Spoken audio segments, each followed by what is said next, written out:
Get your hands off the company money, girl, before we call the cops. The words snapped across the marble floor like a whip. Phones lifted. Heads turned. A woman in a bright pink hoodie knelt between three officers, wrists pinned but eyes steady.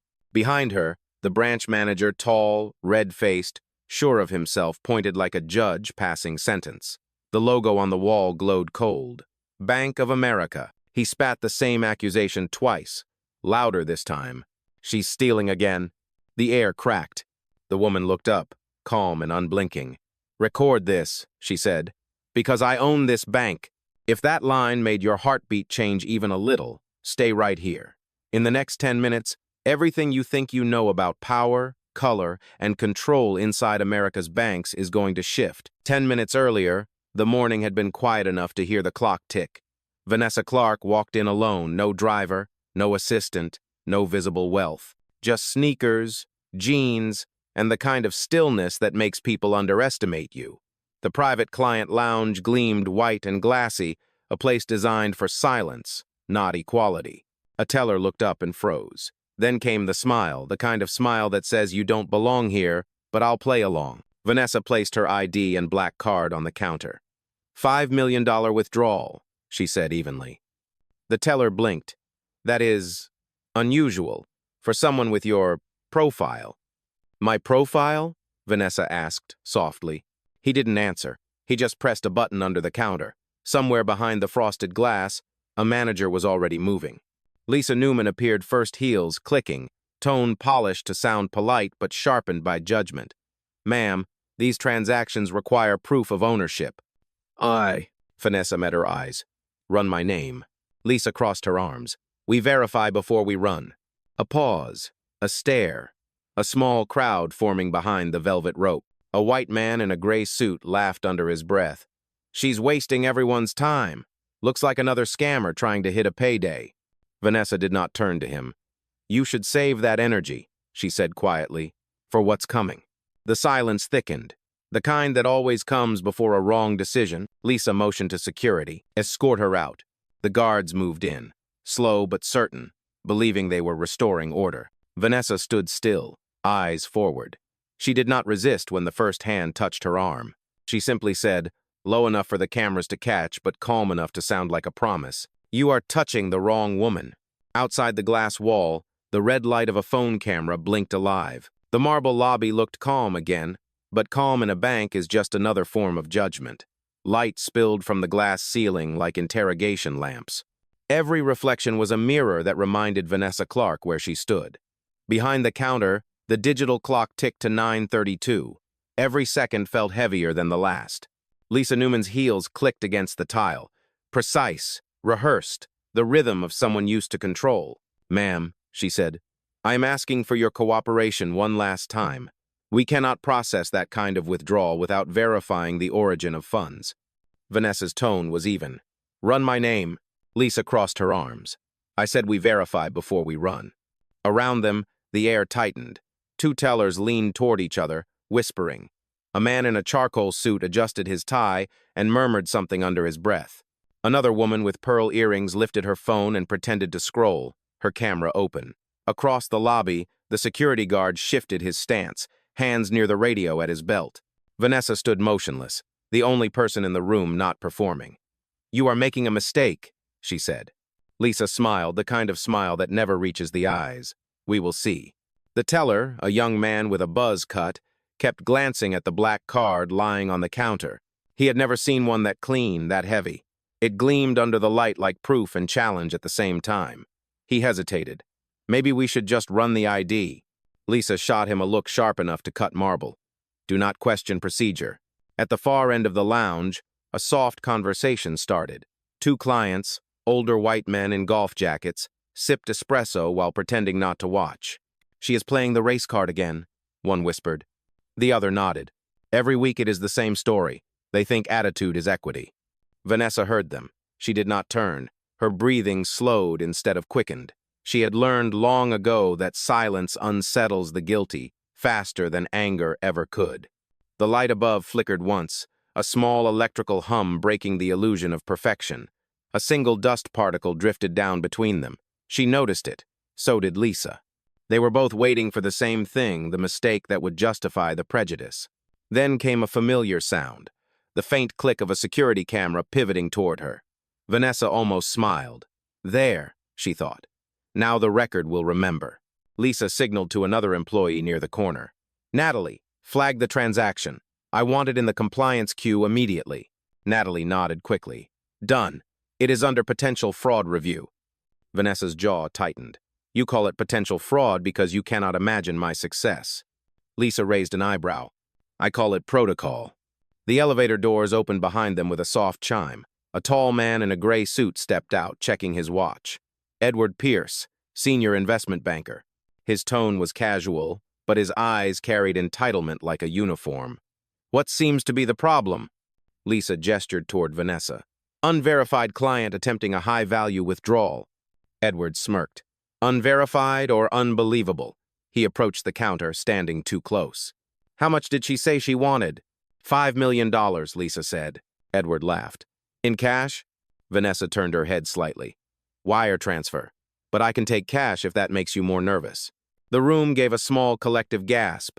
It was not what she said, but how she said it controlled, effortless, like she was reading a sentence from a report she had written herself. Edward leaned in. Do you know where you are? Vanessa met his eyes. Perfectly, as though. The young teller whispered again. Lisa, I think we should verify the ID. It is coming up clean. Lisa snapped. I said stop.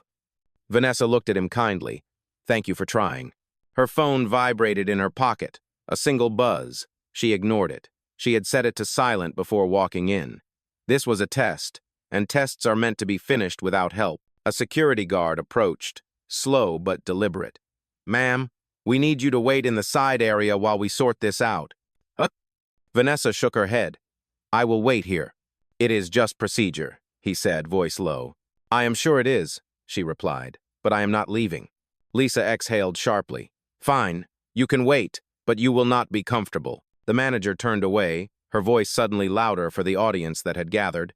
We have to stay vigilant these days. So many false claims, stolen identities, fake wealth. It never ends. Vanessa's reply was quiet but heavy. Neither does arrogance. For a moment, no one spoke. The hum of the air conditioner was the only sound. Then, somewhere near the entrance, the motion sensor chimed as another client walked in. The noise broke the tension for everyone except Vanessa. She looked around the room. Every face was a question she had answered her whole life. Do you really belong here? Her posture never changed. Shoulders square, hands steady. She could feel the current of suspicion pressing against her skin like static. But beneath it all, there was something stronger, the steady pulse of knowing the truth. She took a slow breath. You called it protocol, she said. I call it profiling. Lisa froze. The word landed like thunder, rolling through the silence. One of the tellers dropped a pen. Another phone started recording. The red light blinked again. The bank had turned into a stage, and the performance of prejudice was being documented in real time. Vanessa did not smile. She simply folded her hands on the counter, voice calm as steel. Run my name, she repeated, each word clean, deliberate, and final. The clock hit 9:41. The system beeped. And somewhere behind the desk, a warning window appeared on Lisa's monitor, flashing in blue. Owner access protocol detected. Vanessa Clark did not wake up that morning planning to start a revolution inside a bank. She woke up early, at 6:15, stretched, and looked out at the Miami skyline from her penthouse window. The sun was already sharp, cutting through the clouds like it had somewhere urgent to be. She watched it for a moment and thought about the experiment she had been running in silence for the past year, walking into places she owned, dressed like someone invisible. Today's test was the most important one yet. Summit Holdings had acquired this financial institution 2 years earlier. She wanted to see if anything inside had changed. The numbers had improved, but what about the hearts? What about the eyes that still judged before they listened? So she dressed down. Dark jeans, a plain blouse, no jewelry. Hair pulled back in a low twist, simple enough to be overlooked. She carried only a tablet sleeve and her phone. No designer bag, no chauffeur, no assistants trailing behind her.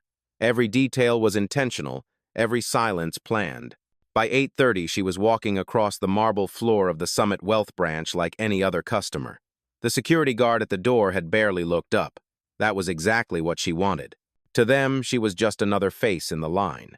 But under the calm surface, her mind was moving fast. Years of board meetings had trained her to notice patterns. The way people stood when they felt threatened. The tone a person used when they thought they had power. Lisa Newman had all those tells. The stiff shoulders, the upward chin, the confidence that came from hierarchy, not from truth. Vanessa knew this dance too well. It had followed her from her 20s into her 40s like a shadow. When she bought her first apartment building at 24, the loan officer had smiled and asked, "Who is the real applicant?" She had smiled back and said, "You are looking at her." He had laughed.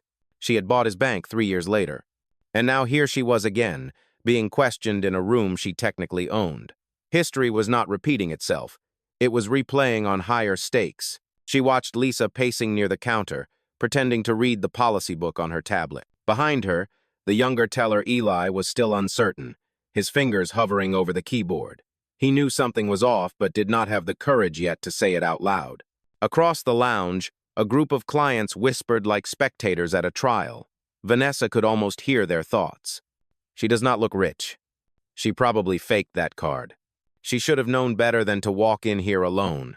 That last one stung, not because it was cruel, but because it was familiar.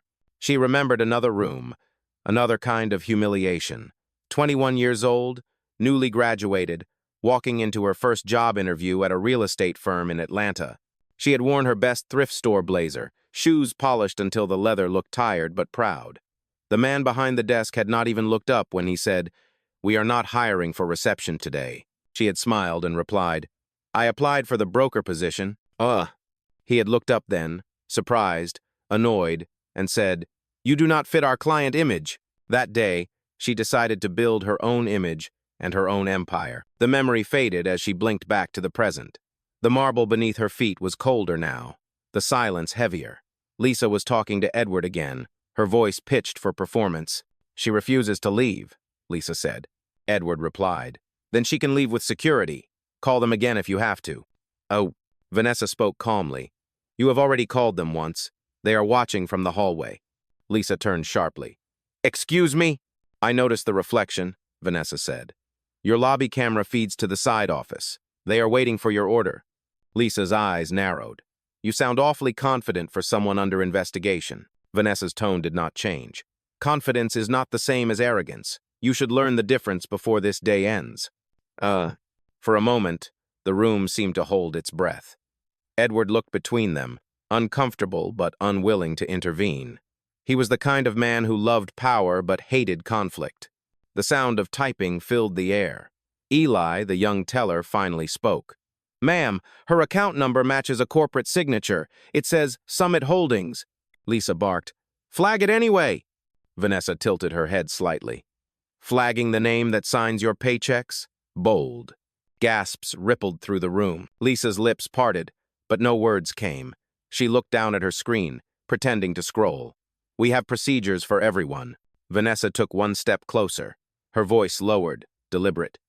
"Do you, though? Because right now, what you are showing me is not procedure. It is fear dressed as policy." Someone near the espresso bar whispered, "She sounds like she knows something." Another muttered, "Maybe she is somebody."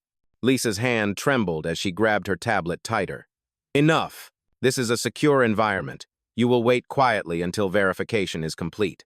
Vanessa nodded. "I will wait, but quietly does not mean submissively." She turned her gaze to the wall camera again, the red light blinking like a metronome of patience.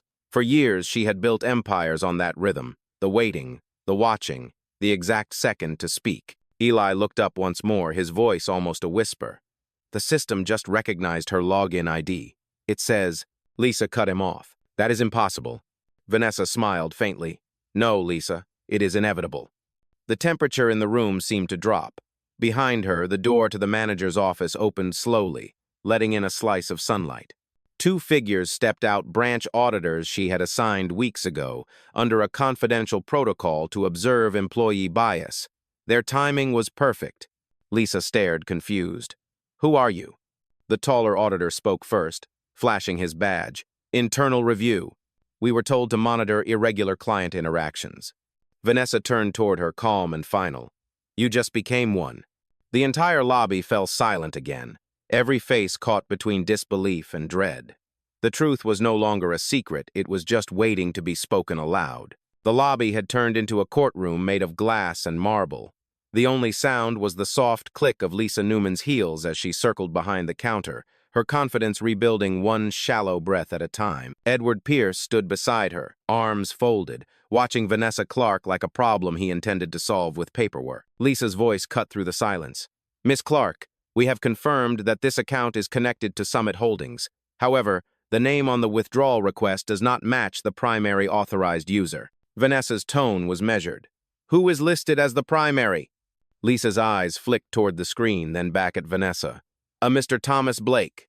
Do you know him?" Vanessa's jaw tensed, but her voice stayed calm. "Yes. I signed his employment contract. He works for me." A ripple of quiet disbelief spread across the room. Edward leaned forward. "You expect us to believe that the chairman of Summit Holdings would walk into a branch like this, unannounced, and wait in line?" Vanessa met his stare without blinking. "I do not expect you to believe it. I expect you to verify it." Edward's smirk hardened. "Ma'am, this is not a charity. This is a financial institution. We cannot hand over company funds to anyone who walks in claiming ownership." The word anyone hung in the air like a spark waiting for oxygen. Vanessa heard what he meant, and so did the others. Even Eli, the young teller, froze at his station. The old men in the corner looked down at their coffee cups. Someone exhaled slowly, as if hoping the tension would leave with the breath. Vanessa's voice was low but clear. "You mean anyone who looks like me?" Lisa tried to interject, but Vanessa's tone overrode hers like a current cutting through water. "You called it verification. I call it suspicion. The difference is who stands on which side of the counter." Edward's lips curled. "I am not going to debate race with you." Vanessa's eyes narrowed slightly.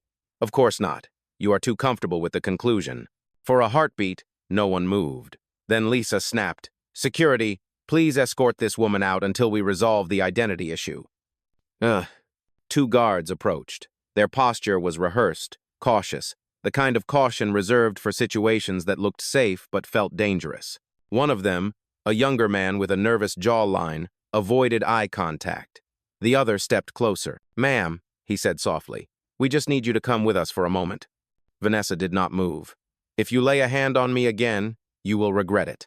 Edward's voice rose. "Is that a threat?" "It is a forecast," she replied. Lisa slammed her hand on the counter. "Enough. You are trespassing, and this discussion is over." The word trespassing hit harder than any insult. Vanessa looked down at the marble floor, then back at Lisa. "Trespassing. In my own building. That is new."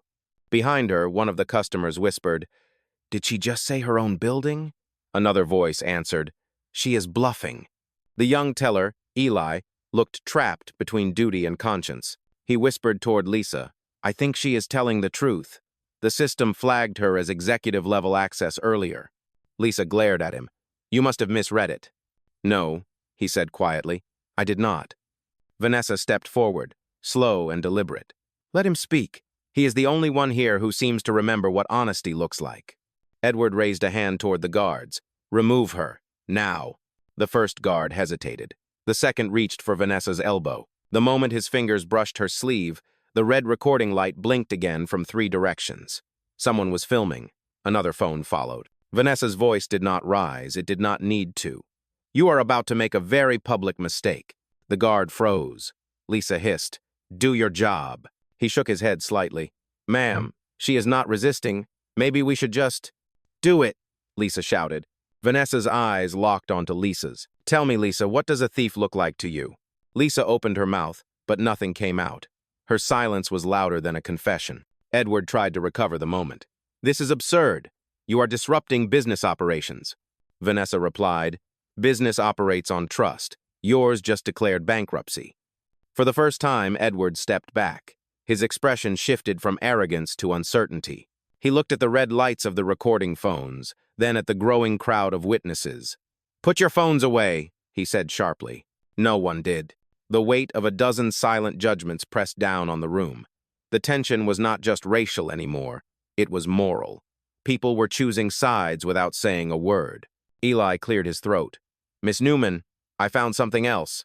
Lisa turned sharply. "What now?" He swallowed. The system just logged an override command. It says owner verification initiated. Lisa's voice cracked. From where? Eli hesitated. From her ID. The word her seemed to echo. Every eye turned back to Vanessa. She exhaled slowly. There. That is the sound of your policy breaking. Edward's face went pale. How did you do that? I did not, she said. The system did. Because the system recognizes what prejudice refuses to see. For a moment, no one moved. The room held its breath again. Then a soft ping echoed from Lisa's tablet. She looked down, her eyes widening as the screen filled with a corporate header. Summit Holdings Internal Security Notice. Her voice trembled. This cannot be right. Vanessa's expression was calm, almost kind. It is right enough to make you nervous. Behind her, one of the guards whispered to the other, Man, she was serious. The other nodded slowly. Yeah, and I think we just messed up. Vanessa turned slightly, scanning the faces around her, the disbelief, the fear, the dawning realization.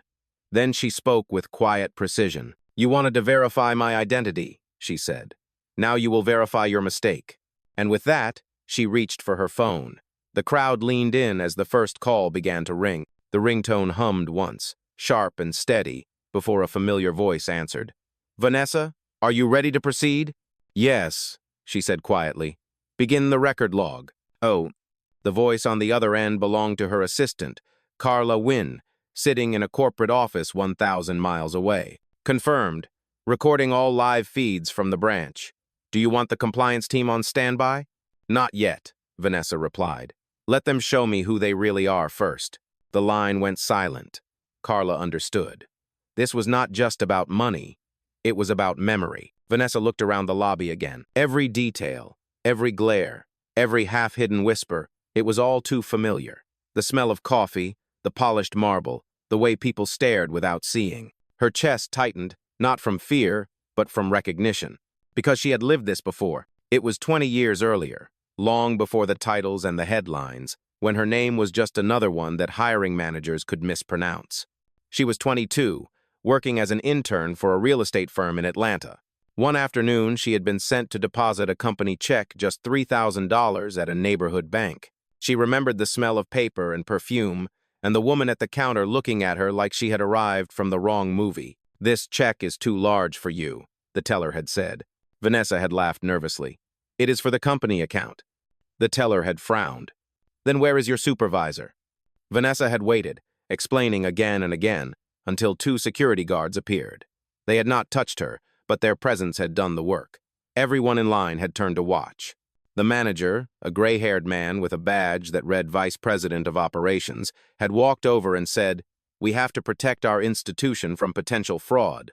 She had left that bank shaking, the deposit undone. She remembered sitting in her old Toyota Corolla, gripping the steering wheel until her hands hurt.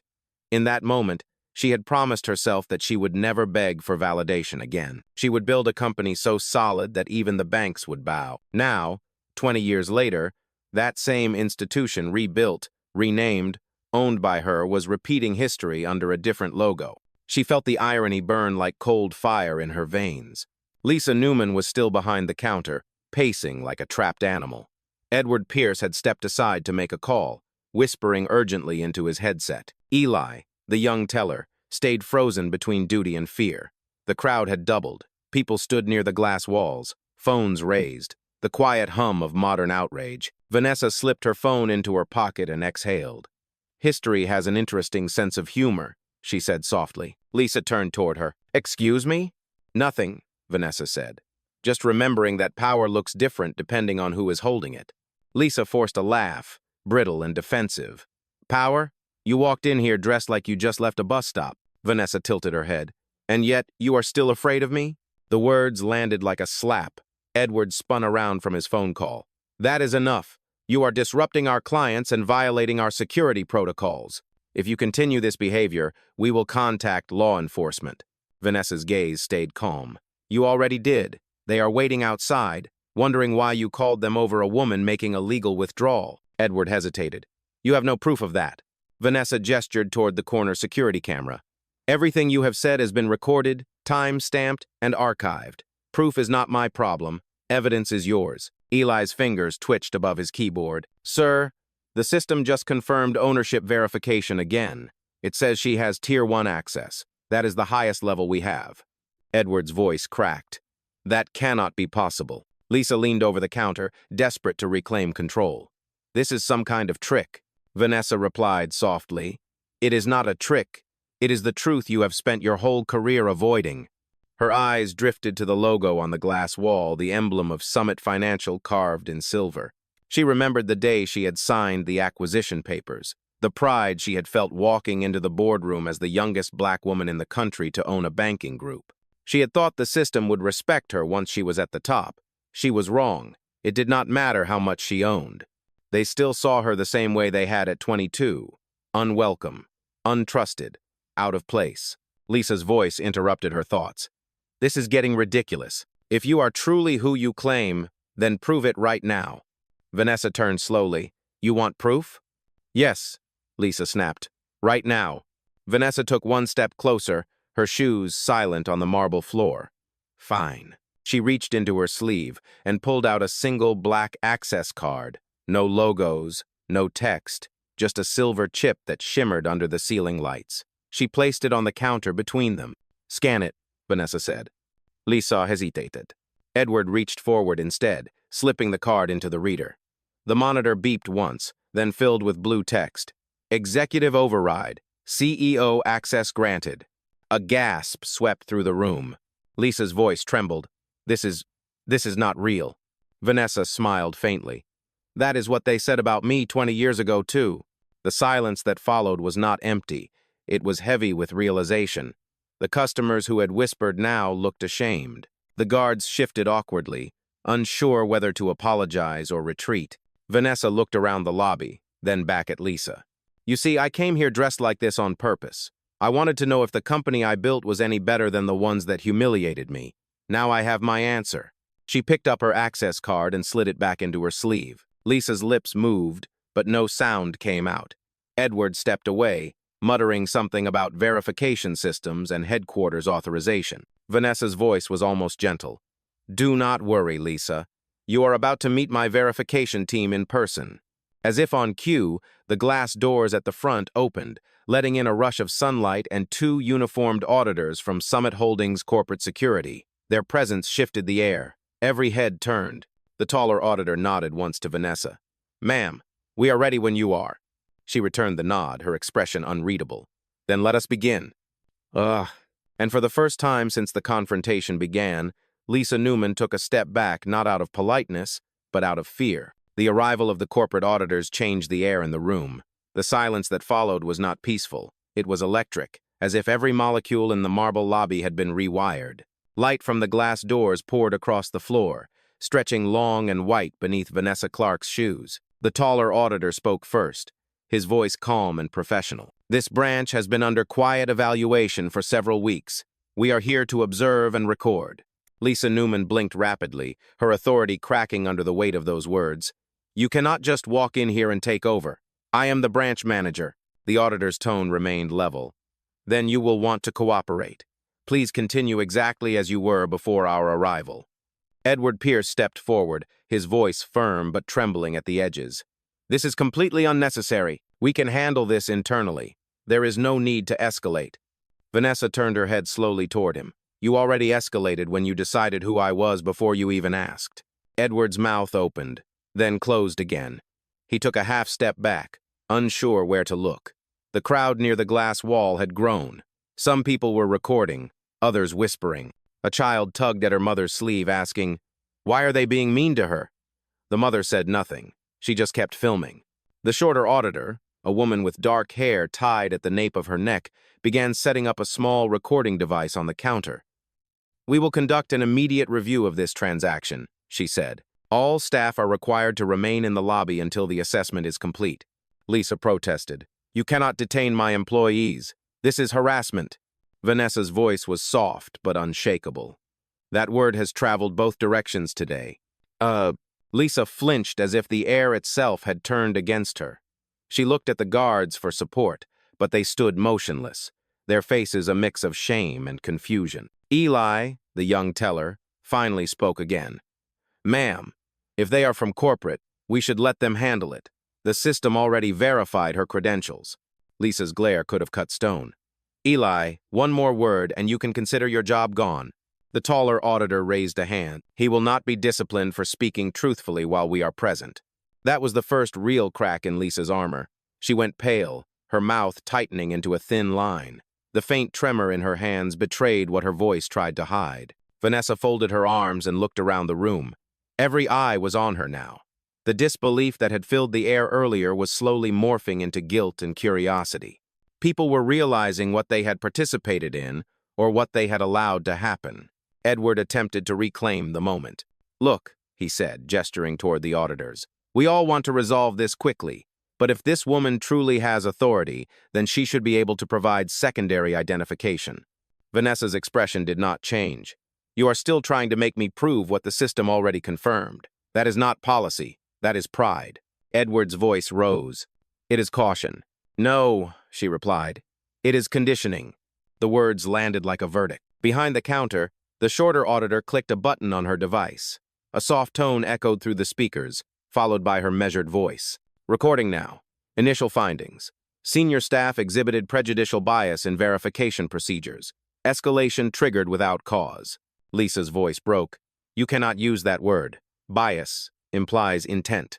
The auditor replied calmly, "Intent is irrelevant. Impact is measurable."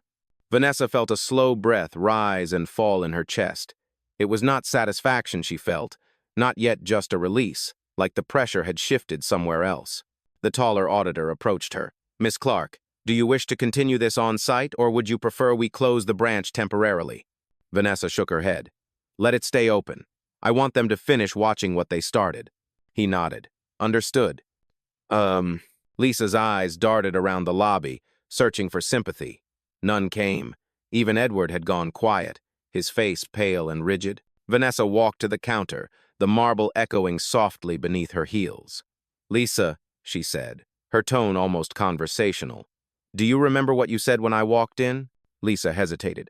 I said we needed to verify your transaction." "No," Vanessa said quietly.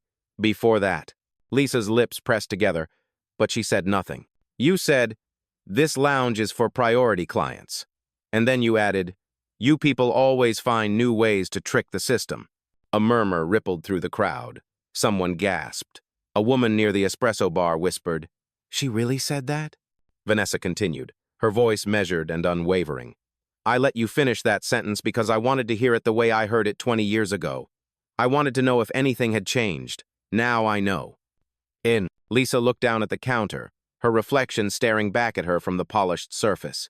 For the first time, she seemed to see herself. Edward shifted his stance, trying to break the tension.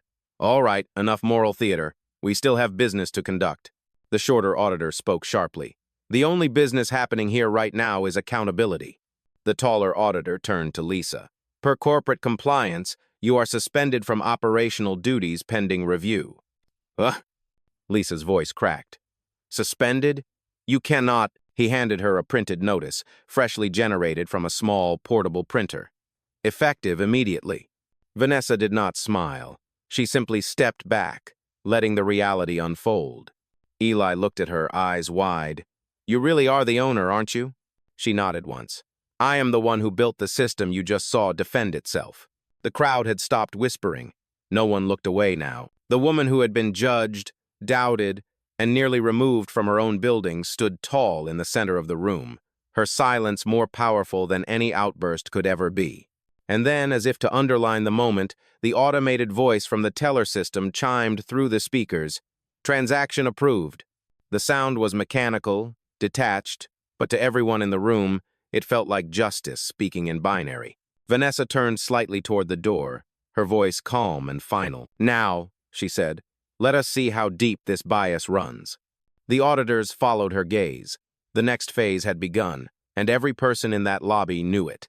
The lobby was no longer a place of banking. It had turned into a living documentary, every glare, every whisper, every word suspended in the air like evidence. When the transaction machine chimed, "Approved," it was as if the room had been split into two realities, those who had doubted her and those who now silently feared what she might do next. A teenage boy near the velvet rope lifted his phone, hesitated, and began to record. The faint red glow of his camera blinked against the mirrored wall. The security guard noticed and took a step forward. "No recording in the branch," he said, voice firm. Vanessa turned toward them, her expression calm but commanding. "Let him film," the guard froze. "Ma'am, it is against policy," she interrupted. "So was everything that happened in this room until 5 minutes ago." The guard's shoulders lowered. The boy kept filming. The frame widened, catching the faces of Lisa Newman, Edward Pierce, the auditors, and the small crowd that had grown bold enough to stay. Vanessa walked slowly toward the camera, her voice steady. "The truth should not need permission to exist." The teenager swallowed hard. Are you really the owner?" She looked straight into the lens. "I am the one they said did not belong here." Behind her, the auditors continued their quiet work. The shorter auditor tapped a few keys on her tablet. The screen lit up with a list of incidents marked under investigation: bias complaints, denied applications, repeated customer mismatch notes. Each line was another fracture in the image of a reputable institution. The taller auditor looked at Vanessa. "Would you like these records archived to your office database?" Vanessa nodded.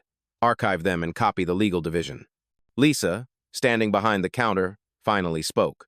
Her voice was raw, defensive, desperate. "You cannot just take private branch data and post it online. This is corporate property." Vanessa faced her. "Property exists to serve people, not to dehumanize them." "You forgot that." Edward tried to intervene. "Let us be reasonable. We made an error in judgment, fine. But this public display is unnecessary." Vanessa took a slow breath. Reasonable is what people call it when they want the damage undone without the lesson attached. The teenager's phone trembled slightly in his hands. The camera caught the reflection of the ceiling lights in Vanessa's eyes. "Ma'am," he said quietly, "the live stream already has 5,000 viewers." Edward's head jerked toward him. "You are live streaming this?" The boy nodded. "People need to see." The younger guard muttered under his breath. "Too late to stop it now." Lisa turned to Edward, whispering, "We need to call headquarters." Vanessa's voice carried across the room. "You will not find rescue in a phone call. You will find reflection." Edward rubbed his temples. "You are destroying this branch's reputation." "I am exposing it," Vanessa said. For a moment, no one dared speak. Then, from the far corner, a woman in a gray blazer stood up. She was middle-aged, elegant, and carried herself with quiet strength. "I am a client here," she said clearly, "and I have watched this entire thing. She did nothing wrong. What happened was wrong." Lisa tried to cut her off. "Ma'am, please sit down." But the woman continued. "No, I will not sit down this time. I am tired of watching people like you decide who belongs where." "Oh." The room shifted again. More phones lifted. The air filled with the sound of clicking cameras. Vanessa looked at the woman, eyes soft. "Thank you. What is your name?" "Danielle Morris," the woman replied. "I own the design firm across the street." Vanessa nodded once. "Then you understand exactly what this moment means." Danielle smiled faintly. "Yes, it means the world finally sees what we live." The shorter auditor typed rapidly, noting witness statements. The taller one approached Edward. "Sir, please move aside. We are reviewing every access record from this morning." Edward's voice broke. "You cannot access that without my authorization." The auditor showed him the screen. "We already have it. Miss Clark's authority supersedes yours." Edward went silent. His composure cracked in small, visible fractures. Vanessa looked back at the teenager.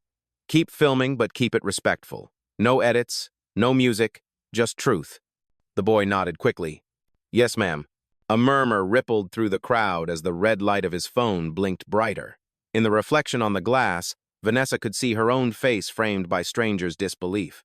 For the first time in years, she felt something close to peace, not because she was winning, but because silence was finally breaking around her. Lisa slammed her hands on the counter. "Enough of this circus. You came in here dressed like a fraud and acted like a victim." Vanessa's tone remained calm. "I came dressed like a question, Lisa. You supplied the answer." The shorter auditor looked up from her device. "Statement logged." Lisa blinked. "What?" "Your words just became part of the official record," the auditor said. Edward whispered, "Lisa, stop talking." But Lisa could not stop. "I have been managing this branch for 10 years. I have followed every rule, every protocol, every metric. Do you think I will lose all of that because of one overconfident customer? Vanessa stepped closer. You will lose it because you believed your rules were above respect. A long pause followed. The hum of the air conditioner returned, the only sound in the world that dared move. Then, quietly, the teenage boy said into his phone, "She just told her off on camera." Everyone laughed nervously, unsure whether to feel relief or fear. Vanessa turned to him again. End the live stream when I say, not before. People must see how truth ends, not just how it begins. The boy nodded, eyes wide. Yes, ma'am. Vanessa looked at the auditors. Continue your review. Every word, every frame. The taller auditor confirmed, already uploading to the central archive. The screen behind the counter lit up as the bank's system displayed the line of text. Corporate transparency mode active. A briefing. Phones buzzed, notifications pinged, and the outside world began to react in real time. Vanessa folded her hands. Now, let them watch what justice looks like when it does not need to shout. And for the first time that day, no one in the room dared to look away. The light from the phone cameras made the lobby glow like a stage. Every breath, every tremor of a hand, every eye movement was captured in perfect digital memory. Vanessa Clark stood still at the center, her calmness the only steady element in a room now pulsing with discomfort. Lisa Newman had gone pale. Her confidence had turned into a mechanical routine. She kept opening drawers, closing them again, shuffling papers that no longer meant control. Edward Pierce lingered near the counter, arms crossed, pretending to check his watch, but clearly trying to hide the shaking in his hands. And then, from behind the row of tellers, a quiet voice broke through the hum. "Ma'am," it said softly. Vanessa turned. It was Eli, the young teller who had hesitated earlier, the one who had tried to speak but was silenced. He looked terrified, but he spoke again anyway. "Miss Clark, may I say something?" Vanessa nodded once. "Say it." Eli took a breath that sounded like courage learning how to exist. "I saw the system confirm your credentials before anyone questioned you. The verification appeared on the screen, but it was overridden manually by Miss Newman. She canceled it before anyone else could see." The room froze. Even the humming lights seemed to pause. Lisa's voice shot out like a whip. "That is a lie." Eli shook his head. "It is not. The system log would show it." The shorter auditor was already typing. Within seconds, her screen blinked with a line of text. "Manual override recorded by user L. Newman." The taller auditor looked up. Confirmed. Time stamped at 9:34 a.m. Gasps filled the air. Lisa stepped backward. "That is not possible. The system must be malfunctioning." Edward muttered under his breath. "You said you followed procedure." Lisa's face tightened, desperate. "I did. I thought the credentials were fake. I was protecting the branch." Vanessa's gaze was steady, but her tone was quiet enough to sting. "You were protecting an illusion." Lisa's voice trembled. "I made a mistake, but I was only doing my job." "No," Vanessa said. "You were doing your bias." A sound rose from the corner, hands clapping once, hesitant. It was Danielle Morris, the client who had spoken earlier. She stepped closer now, her expression fierce. "He told you the system verified her. You shut him down. You knew what you were doing." Lisa turned on her. "You are a customer. Stay out of this." Danielle's voice sharpened. "I am a witness, and I am staying in this." Her words rippled through the crowd. Another client spoke up, a man in a business suit. "She is right. I saw it too." The young teller tried to say something. Eli swallowed hard. "I was scared. I did not want to lose my job." Vanessa looked at him. "And you just saved it. Truth has a longer contract than fear." The taller auditor wrote the statement down. "We will include this testimony in the report." Lisa tried to reclaim the floor, but her voice cracked with strain. "You all do not understand what it is like managing a branch. You deal with fraud every day. You deal with people lying to your face. You have to make quick judgments." Vanessa took one step forward. "Yes, but judgment without fairness is not protection. It is projection." Lisa's mouth opened, but the words collapsed in her throat. Eli spoke again, his voice stronger now. "I watched her face when she looked at you, Miss Clark. It was not caution. It was disbelief that someone who looks like you could be someone who owns something this big." The silence that followed was so complete it felt like gravity had doubled. The teenager still filming lowered his phone slightly. Realizing he was capturing something more important than confrontation, he was capturing confession. Danielle nodded slowly. That is what people never say out loud. They disguise disbelief as policy. Vanessa looked at her, and silence as professionalism. The shorter auditor's voice broke through. The corporate file indicates that Miss Newman has received 2 prior warnings for customer profiling behavior. Lisa's breath caught. Those were misunderstandings. Edward took a slow step away from her. I did not know about those. Vanessa's eyes softened slightly. Of course you did not. Bias always hides behind someone else's paperwork. The young teller turned toward her again, eyes filled with a mix of fear and relief. I am sorry, Miss Clark. You are not the one who should apologize, Vanessa said. But thank you for standing up. He nodded, his shoulders finally lowering. I just could not let it happen again. My mother went through the same thing at another bank last year.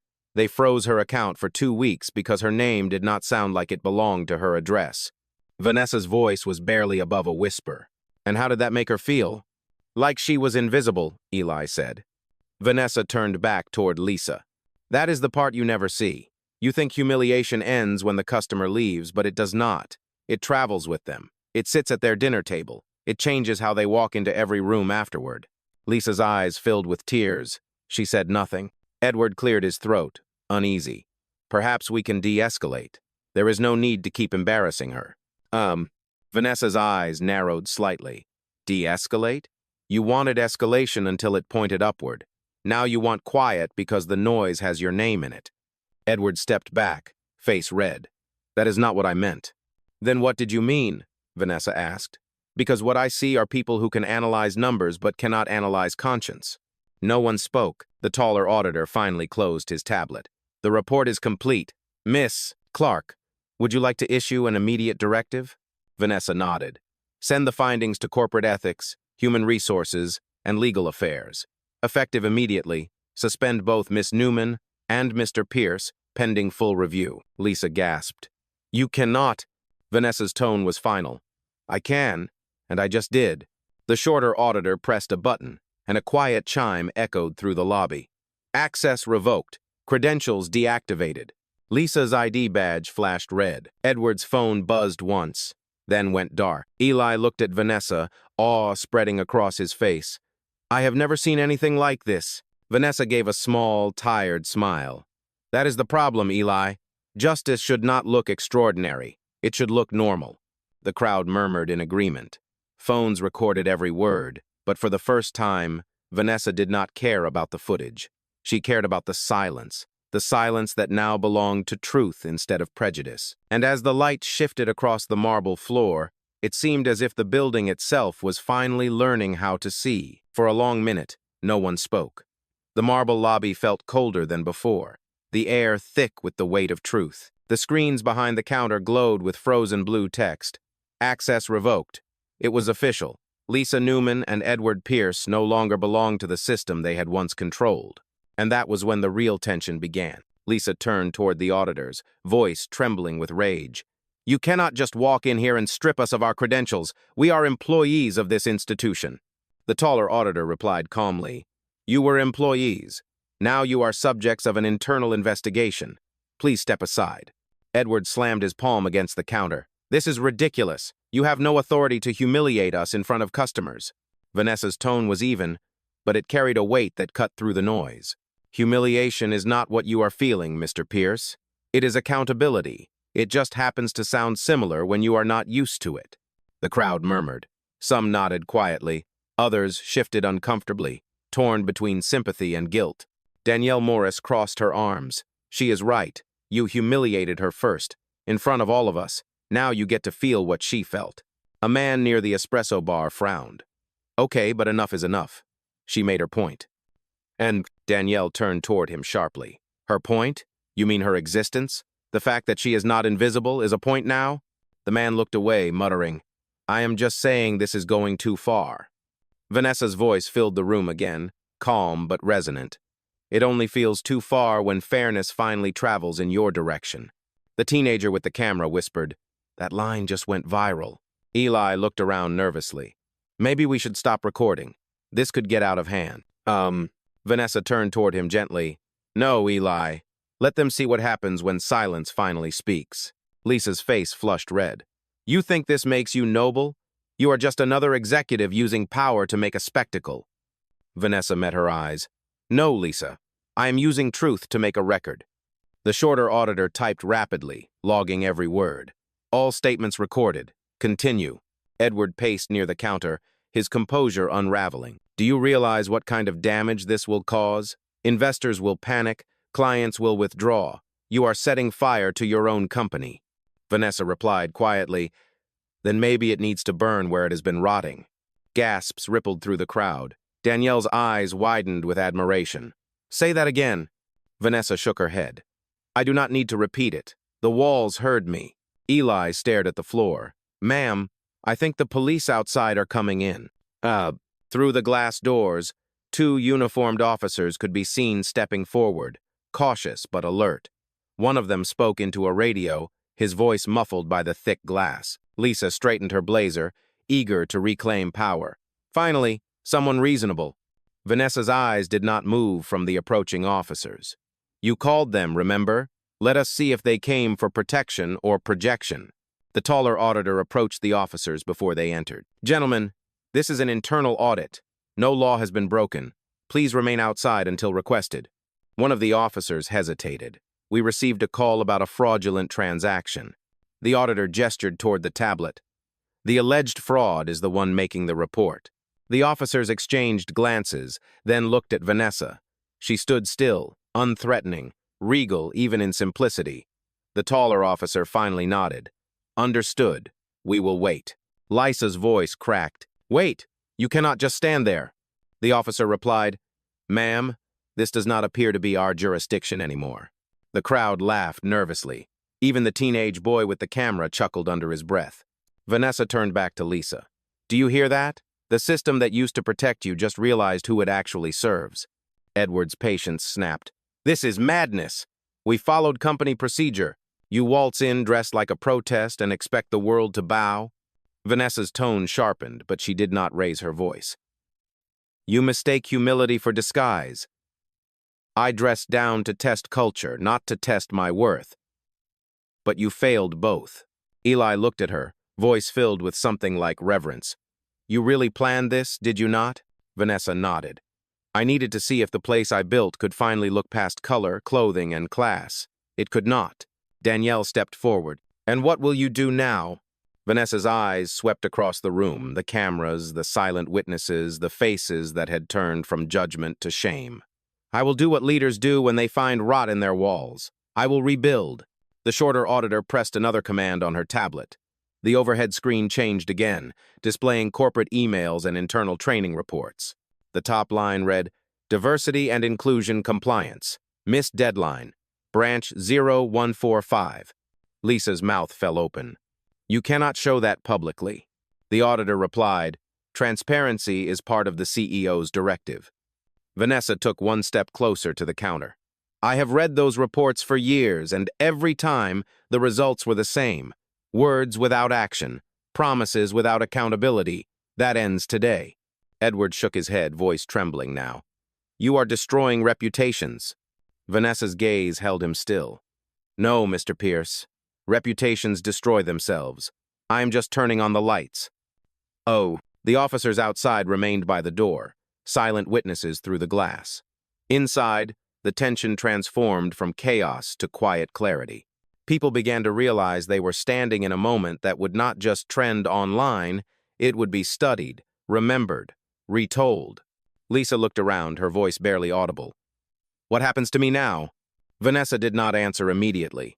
She let the question linger, as if waiting for the echo to return its own answer. Then she said softly, What happens to you is what always happens to those who choose pride over growth.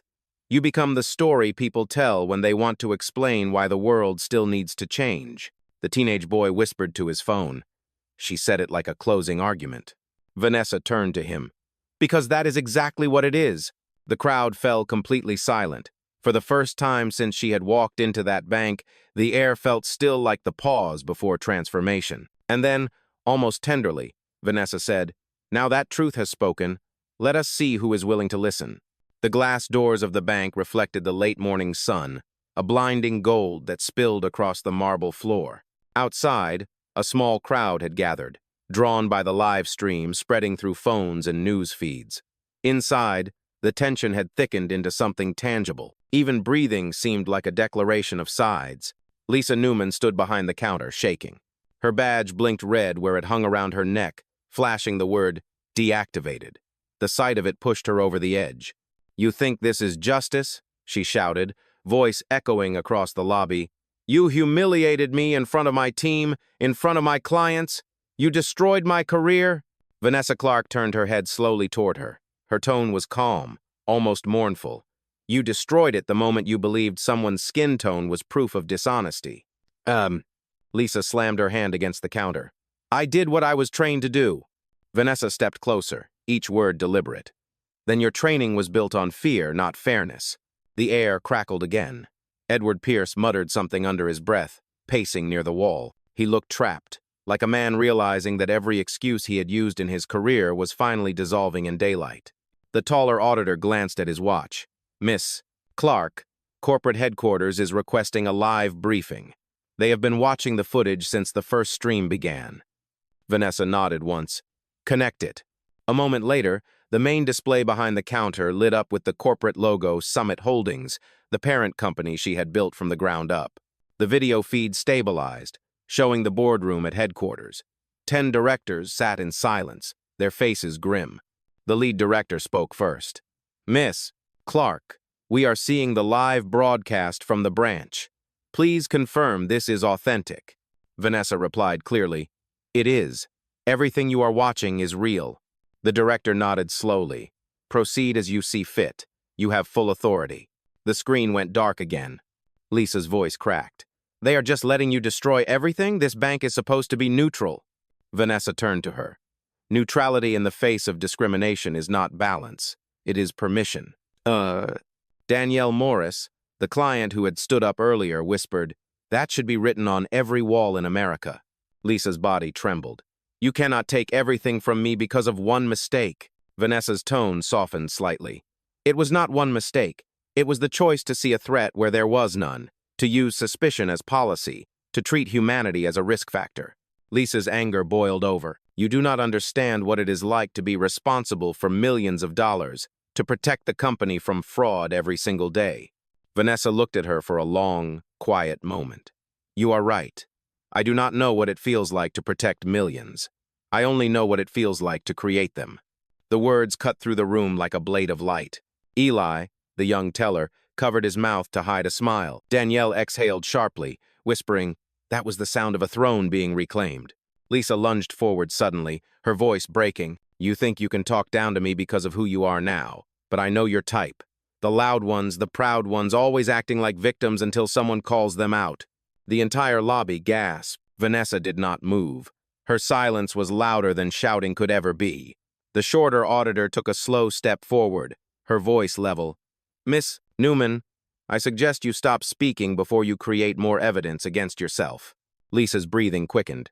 "I am not afraid of evidence." Vanessa spoke quietly. "No, you are afraid of mirrors." Lisa's hands clenched into fists. The younger security guard stepped between them instinctively. "Ma'am, please back up." Lisa ignored him. "You came in here like a setup, pretending to be just another client. That is deceitful. That is manipulation." Vanessa's tone stayed even. "I came in here as truth wearing silence. You chose to make noise instead of sense."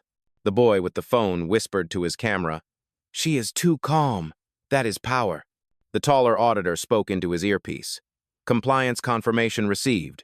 Corporate has authorized disciplinary measures." Lisa heard that and snapped. "No, you do not get to decide my future." She reached for the tablet on the counter, as if trying to delete the logs herself. The shorter auditor moved forward to stop her, but Vanessa raised a hand. "Do not interfere." Lisa froze, fingers hovering above the screen. "What, are you going to fire me right here?" Vanessa's eyes locked on hers. "No, Lisa. You are going to fire yourself." Lisa blinked in confusion. "What?" Vanessa gestured toward the tablet. "Enter your employee code." Lisa hesitated. "Why?"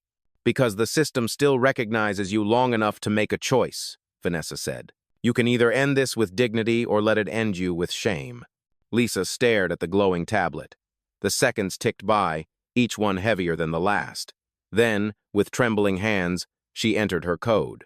The screen blinked red, then displayed a single word: resigned. A quiet gasp spread through the lobby. Vanessa spoke softly, almost like a benediction.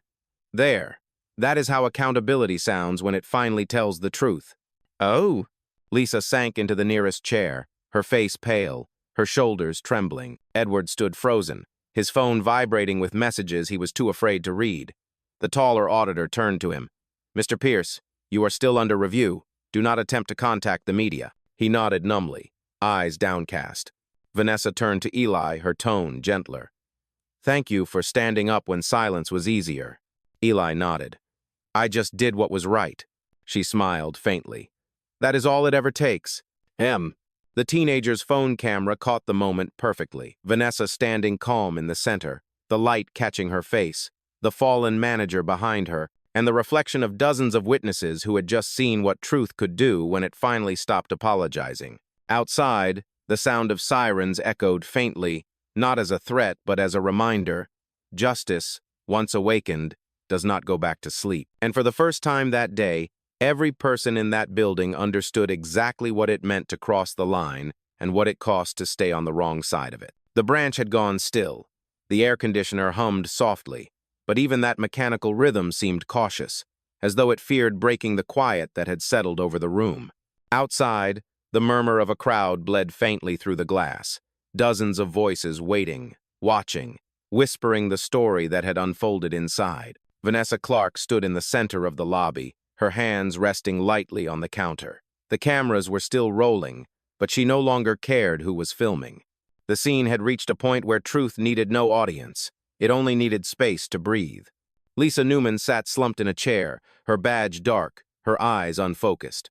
Edward Pierce stood by the wall, still pretending to check his phone, though the device had been disconnected from the system minutes ago. The auditors spoke quietly between themselves, documenting every word and timestamp. Eli, the young teller, whispered, Ma'am, do you want me to close the branch now? Vanessa shook her head. Not yet. Let it stay open.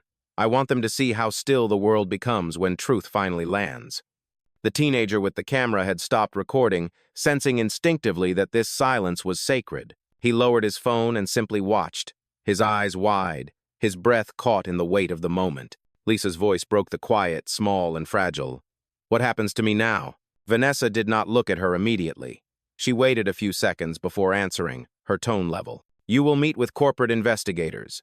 They will decide the details. But your lesson has already begun. Lisa swallowed. You do not have to do this. You already won. Vanessa's gaze turned toward her, unflinching. This was never about winning. It was about remembering. You forgot that respect is not a policy, it is a practice. Edward shifted awkwardly. Can we at least stop filming? The press will destroy us if this goes public. Vanessa's eyes softened slightly, but her words stayed sharp. Then maybe the press will finish what silence tried to bury. The taller auditor looked up from his tablet. Corporate wants a statement, Miss Clark. They said the footage is trending worldwide. Vanessa nodded once. Then they can have silence, for now. She stepped back, letting her gaze sweep across the lobby, the faces of employees, clients, strangers who had walked in to cash checks and found themselves witnessing something they would tell for years. Some looked ashamed, others awed, a few openly proud. Vanessa spoke softly, almost to herself. Do you hear that? No one replied. That, she said, is the sound of truth breathing again. For a long moment, there was nothing but the hum of air and the faint ticking of the clock above the entrance. Then, from the far corner, Danielle Morris's voice rose, calm and sure. You just changed something bigger than this bank.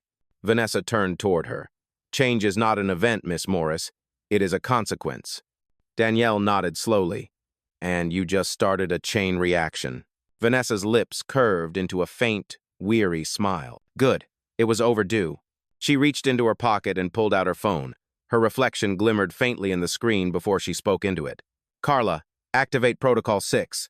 There was a pause on the other end, then Carla's voice came through, precise and calm. Protocol 6 confirmed. Would you like confirmation sequence? Yes, Vanessa said. Confirm full activation. Across the lobby, the lights flickered once, then steadied. The bank's internal system chimed 3 times. The words, corporate security mode, active, flashed across every terminal screen. Edward frowned. What is that? Vanessa replied without looking at him. Accountability, in its most automated form. The shorter auditor glanced up. Ma'am, Protocol 6 links every department. That means this incident will trigger a company-wide audit. I know, Vanessa said simply. And that is the point. Lisa looked up weakly from her chair. You are going to ruin careers. Vanessa's eyes met hers. No, I am going to reveal them. The teenager whispered to Danielle, What is Protocol 6? Danielle leaned closer. It is something she built, a live monitoring system for every branch. Once it starts, there is no stopping it. Vanessa turned toward the cameras still mounted in the corners of the ceiling. You see, systems are only as fair as the people who run them. So I built one that remembers every choice. Eli blinked, realization dawning. Every word we say, every decision. Yes, Vanessa said. Everything. Edward exhaled sharply. You cannot just turn that on without approval. Vanessa faced him, her voice calm but unyielding.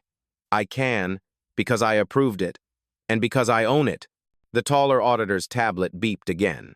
Corporate confirms acknowledgement. They said to tell you that legal teams and compliance officers are already online. Lisa buried her face in her hands. You do not understand what you are doing. This will destroy people's trust. Vanessa's reply was quiet but cold. Good. Trust built on blindness deserves to break. The young teller stepped closer. Miss Clark, what happens now? Vanessa looked around the lobby. Now we wait. The truth takes a moment to travel through wires. She folded her arms, her gaze rising toward the glass ceiling.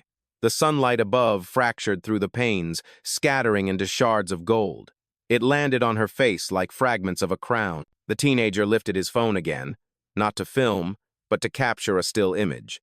Vanessa standing beneath that broken light, her posture calm, her presence unshaken, the embodiment of quiet authority. For a moment, time seemed to pause. And then, almost as if the building itself was responding, every terminal in the branch blinked. The screens filled with cascading lines of data transaction histories, staff behavior logs, timestamps, emails. A quiet, mechanical voice spoke from the overhead speakers. Integrity scan in progress. Edward stumbled back. This is insane. You are turning the whole system inside out. Vanessa's voice was steady, resolute. No, Mr. Pierce. I am turning it right side up. The lights dimmed slightly, leaving a halo of brightness around her figure. The air hummed again, but this time it did not sound like tension, it sounded like transformation. And as the system began its silent work, Vanessa whispered to no one in particular, Let the world see what fairness looks like when it finally wakes up. The hum of the servers deepened as if the building itself had drawn a long breath. Every light on the ceiling flickered once, aligning to a silent rhythm that only the machines could understand. The words, integrity scan in progress, pulsed across the monitors, reflecting off the marble floors like ripples in water. Vanessa Clark stood at the center of it all, a silhouette framed by shifting light. Her phone vibrated in her pocket, a single, precise buzz. She lifted it, pressed it to her ear, and said only 2 words, Begin coordination. Carla Wynn's voice came through the line, composed, confident, and precise as ever. Yes, ma'am. Corporate security and compliance divisions have joined the session. All systems are running under your authorization key. Would you like to engage the external feed? Vanessa's gaze moved slowly around the lobby. The crowd of onlookers had grown. Clients from the upper floors had come down, drawn by the strange light flickering through the glass. Yes, Vanessa said softly. Engage it. Within seconds, the giant screen behind the counter came alive again, displaying a map of the United States marked with glowing points, each one representing a branch of Summit Financial Holdings. Then the system zoomed in, locking onto the very branch they were standing in. The words, Live Audit, Branch 0145, appeared in bold letters across the top of the display. Edward Pierce stumbled backward. You are broadcasting this to every branch? Vanessa replied, Every employee deserves to see what accountability looks like in real time. Lisa lifted her head from her hands, voice trembling. You cannot, this is illegal. Vanessa looked at her. No, Lisa, this is overdue. Ugh. The shorter auditor pressed a few commands into her tablet, verifying the connection. External feed confirmed. approximately 7,000 internal viewers, and rising. Danielle Morris whispered to the young teller beside her. She just turned the entire company into witnesses. Eli nodded slowly, his face a mixture of fear and awe. This is bigger than us. Carla's voice continued through the speaker. Ma'am, the legal department has confirmed compliance authorization. You are clear to proceed with executive statement. Vanessa hesitated for a moment. She could feel every gaze, every breath, waiting for her next words.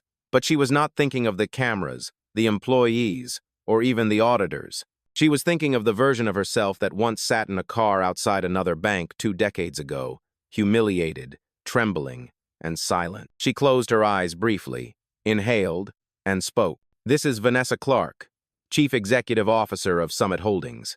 What you are witnessing is not a scandal. It is a mirror. For too long, we have measured professionalism by how polite discrimination sounds. We have rewarded those who hide prejudice behind procedure. Today, that stops. This branch became the stage, but the play has been rehearsed across the country for decades. Consider this broadcast the dress rehearsal for a new standard. The speakers amplified her voice until every corner of the building vibrated with it. Even the people outside could hear fragments through the glass. The crowd had swelled to dozens, some holding up their phones, others simply listening. Vanessa continued, steady and deliberate. This company was built to restore trust, but trust cannot exist without truth. I am activating full transparency mode for all Summit branches. Every complaint, every flag, every denial, all of it will be reviewed by human and automated systems together. No more hidden files, no more buried names, no more apologies disguised as policy. Carla's voice returned, firm but reverent. Statement logged and archived, ma'am. The board of directors just confirmed full public release authorization. Lisa gasped audibly. Public? You are broadcasting this publicly? Vanessa turned toward her, her tone still calm. If integrity offends you, you may leave before the world sees your reaction. Lisa looked toward the glass doors but did not move. Edward muttered under his breath, She is going to tank the stock value. The taller auditor responded quietly, or she will rebuild it stronger than any market can measure. Vanessa lowered the phone slightly. Carla, activate live transcript mode. Confirmed, Carla said. Everything you say from this point will be converted to text and archived in real time. Vanessa took a step forward, her heels clicking against the floor in a rhythm that matched her heartbeat. Every institution has a soul, she said. You cannot see it in the numbers. You can only hear it in how it speaks when it is challenged. Today, our institution is speaking honestly for the first time. Outside the glass, the sirens faded. News vans began to appear along the street. The words, Live, Bank CO Conference Discrimination at Own Branch, scrolled across television screens nationwide.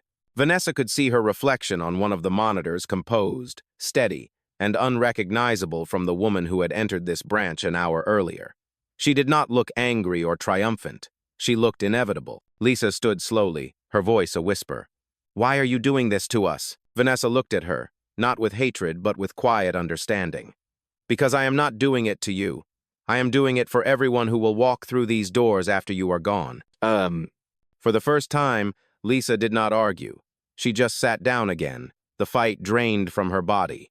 Vanessa turned back toward the cameras. Carla, link this branch feed to all digital channels. Linked, Carla replied.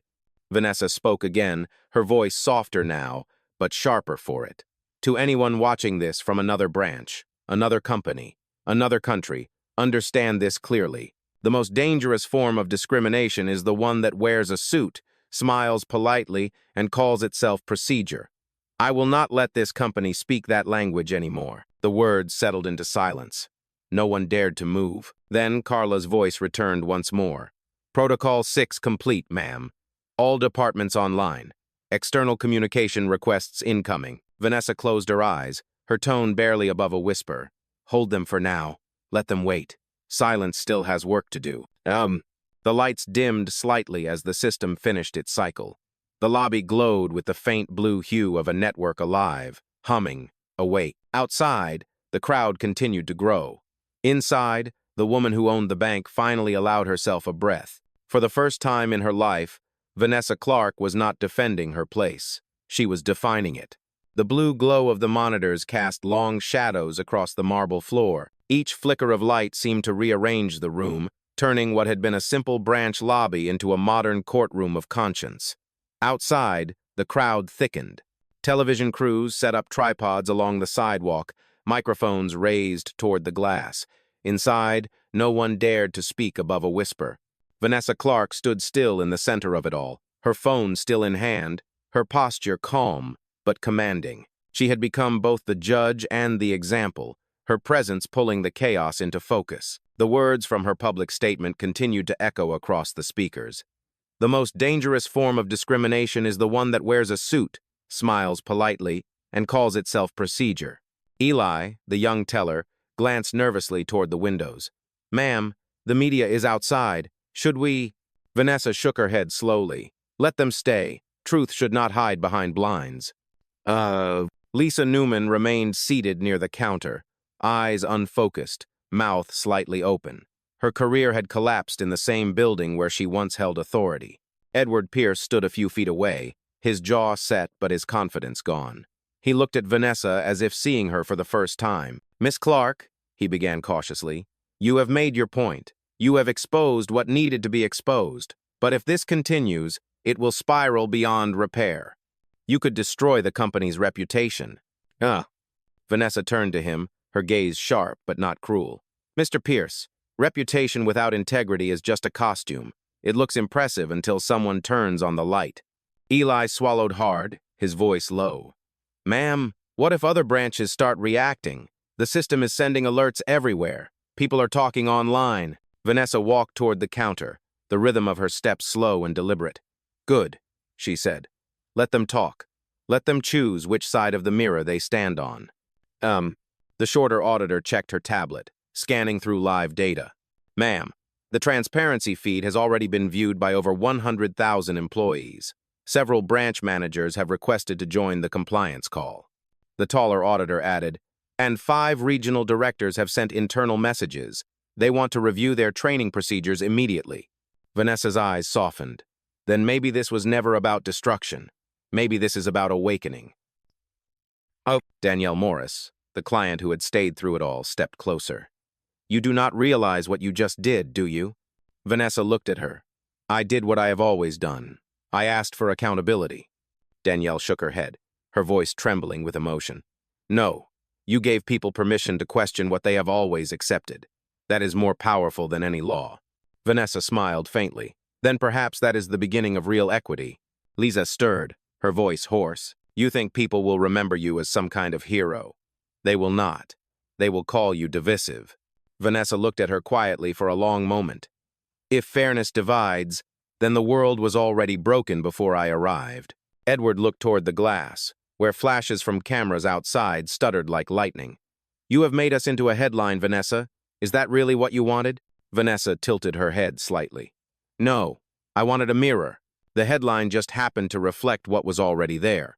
The teenager who had been filming earlier stepped forward again, phone still in hand but lowered respectfully. "Ma'am, my stream hit 1 million views. People are commenting that they have been through the same thing." Vanessa turned toward him, her voice soft but resolute. "Then keep it live, not because I need validation, but because they need to know they are not alone." The boy nodded, his hands trembling slightly as he raised the camera once more. "Yes, ma'am." The taller auditor spoke again. "Corporate headquarters reports a surge in new customer inquiries. It appears that transparency has done more for trust than any marketing campaign in the company's history." Edward blinked. "What?" The auditor continued. "Stock analysts are reporting positive movement. The company's reputation index is climbing, not falling." Danielle smiled. "That is what happens when people finally see honesty instead of excuses."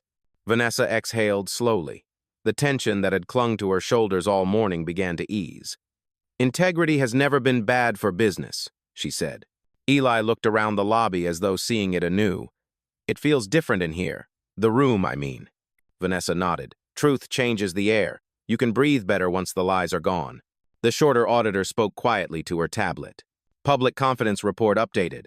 70% approval from live viewers." Lisa muttered bitterly, "Approval ratings? That is all that matters now, isn't it?" Vanessa looked at her, voice calm. No, Lisa. What matters is that approval came from the people you stopped seeing.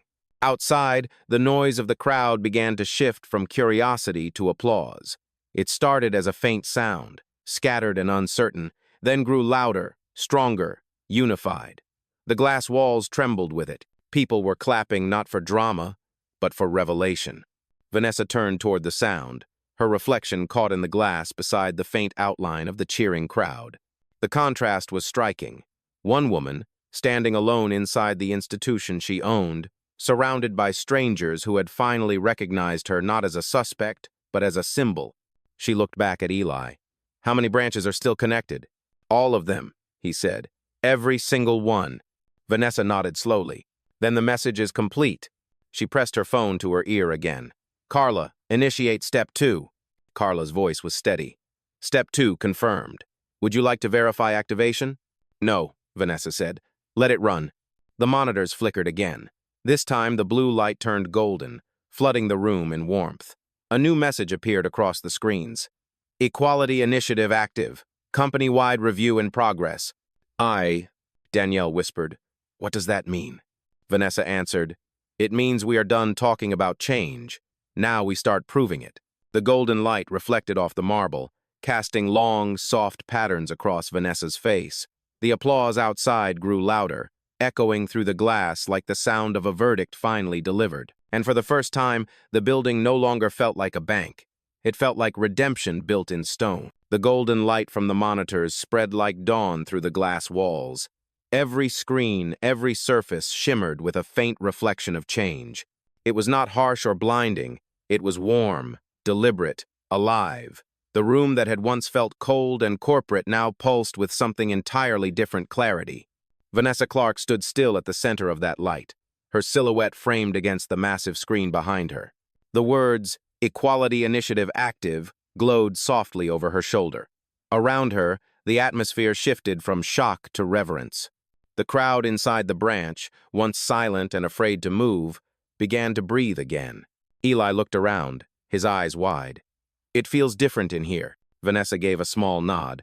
That is what truth does. It changes the temperature of a room before it changes its people. Outside, through the glass, the crowd continued to grow. The media vans were now joined by pedestrians, by office workers from nearby buildings, by curious faces that pressed against the windows just to see the woman who had turned a bank into a revolution. Danielle Morris stepped closer to Vanessa, her voice low but clear.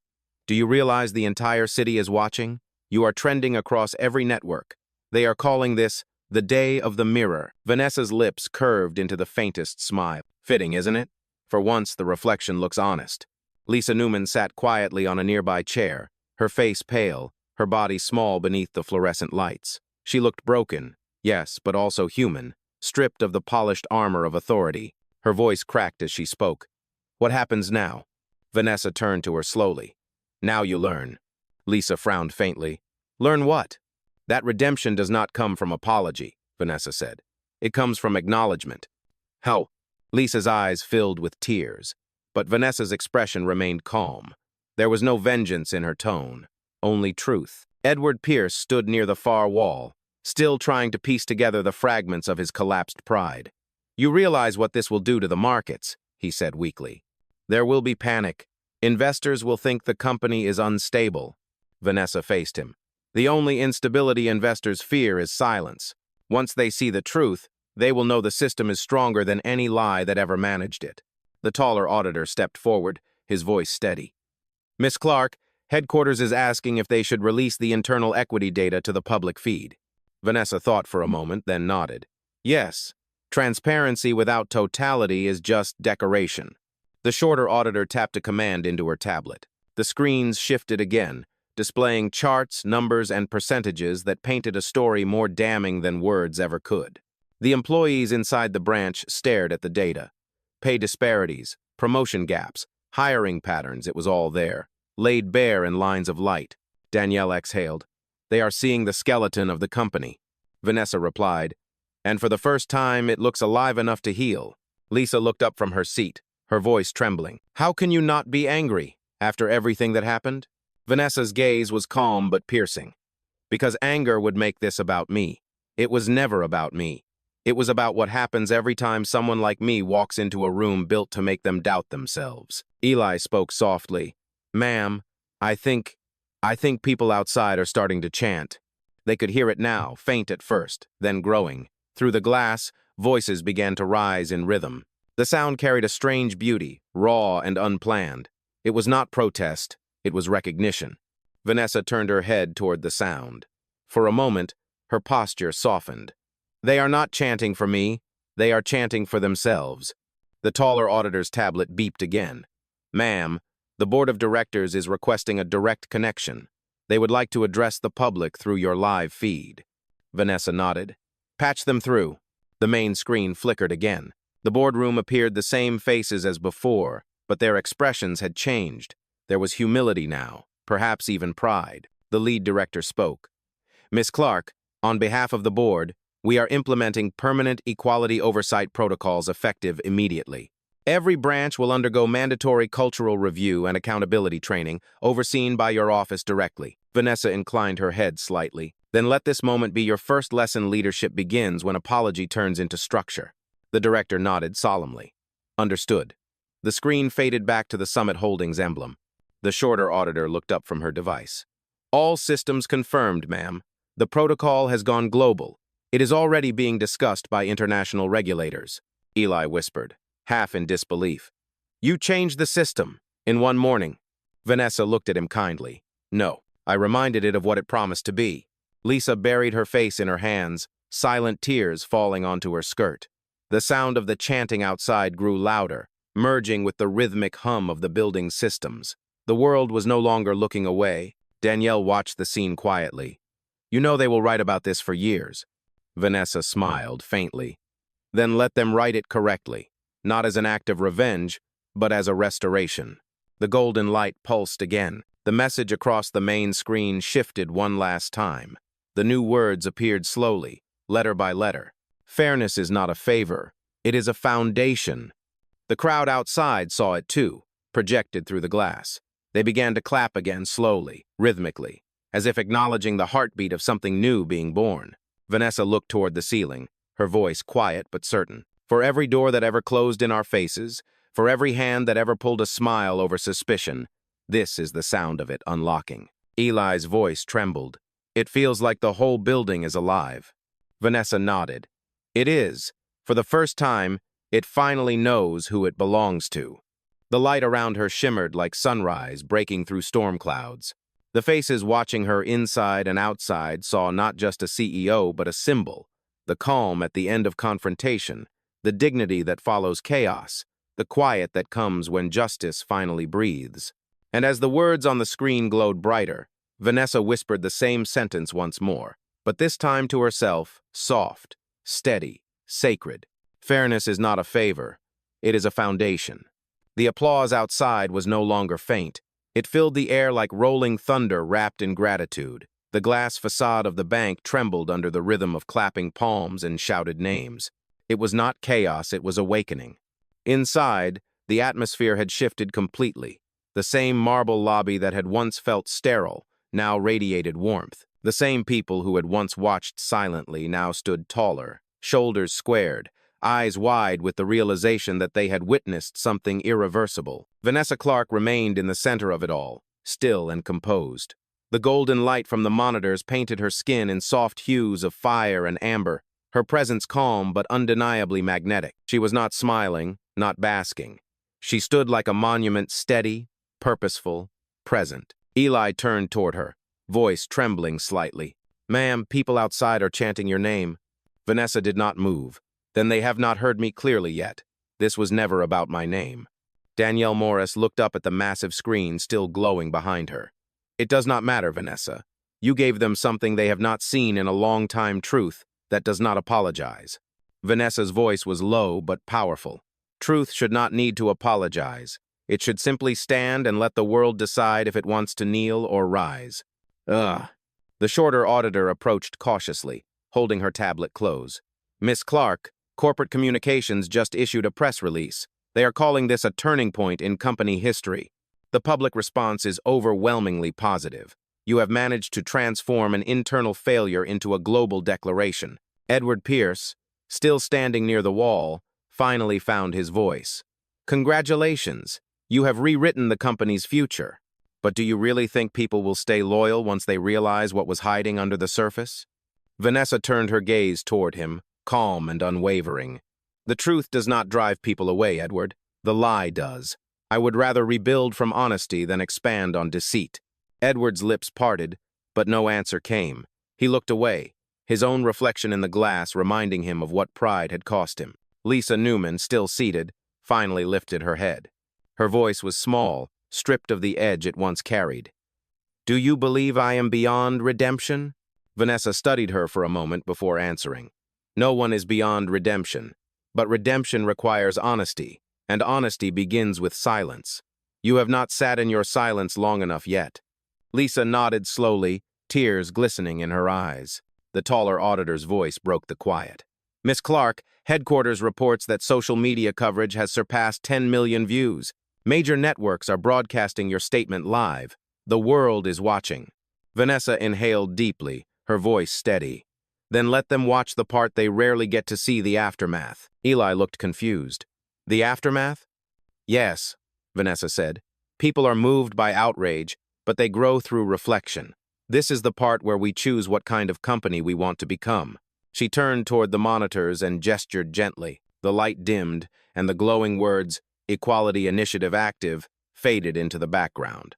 For a few seconds, the room fell into darkness, complete, enveloping, peaceful. When the light returned, it was soft and white, almost like morning sunlight through fog. Vanessa's voice broke through that light, quiet but unwavering. Every one of you here has a choice, she said.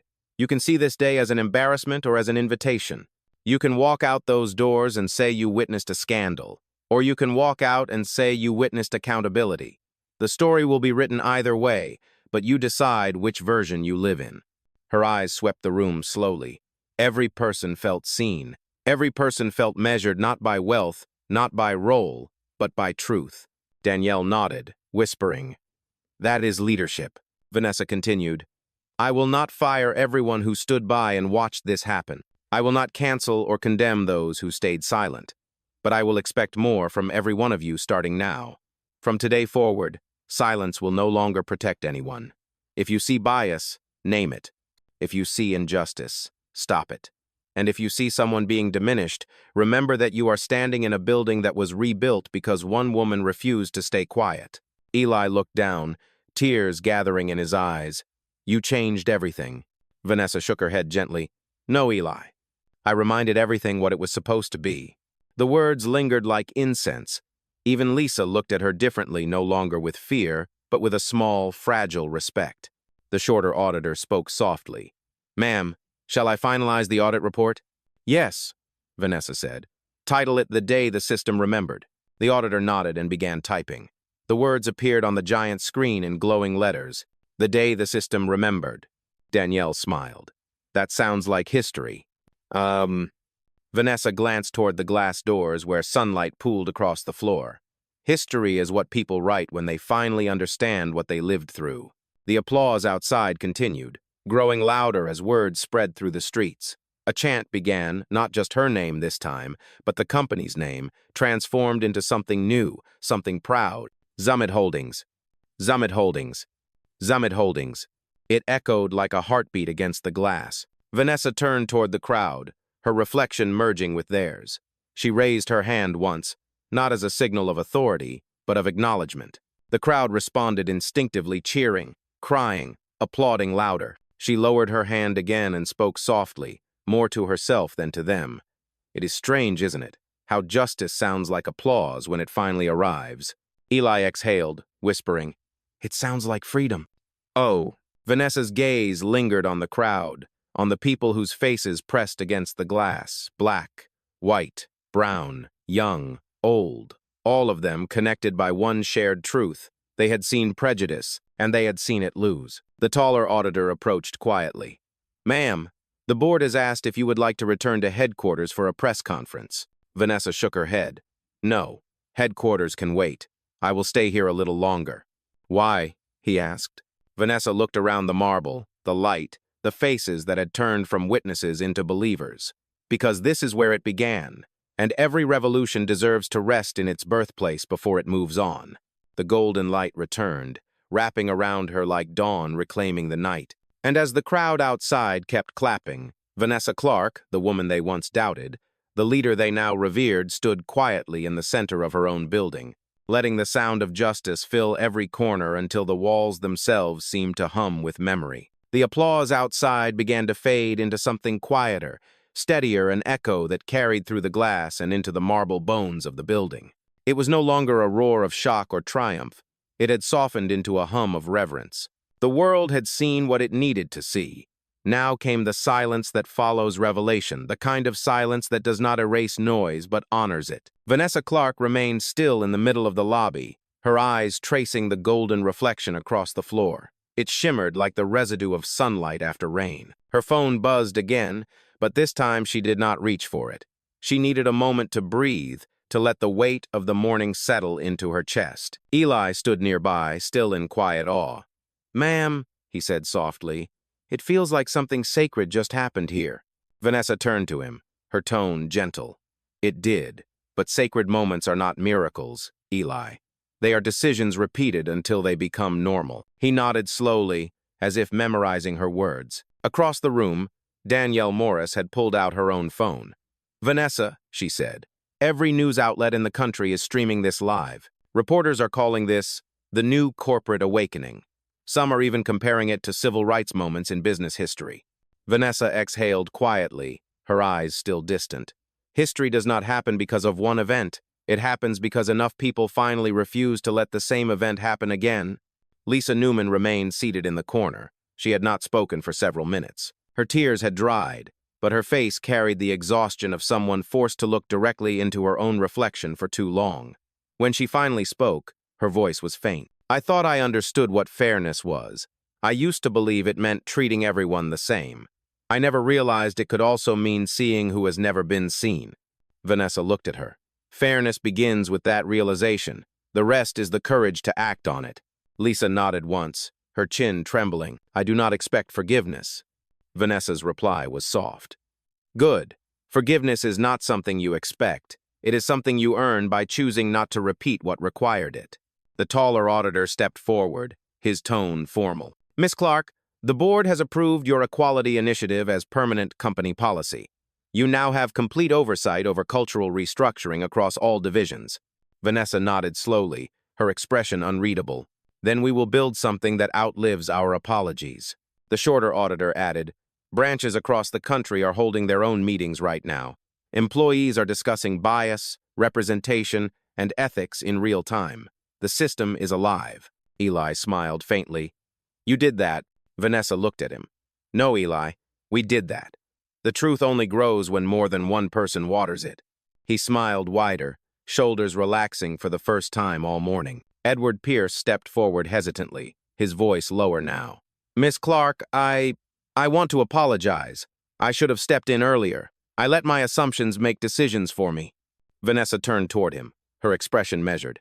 "I appreciate your words, but an apology without adjustment is just repetition in disguise." He nodded. "Then I will adjust, starting today." "Good," she said quietly. "Make it permanent." A brief silence followed.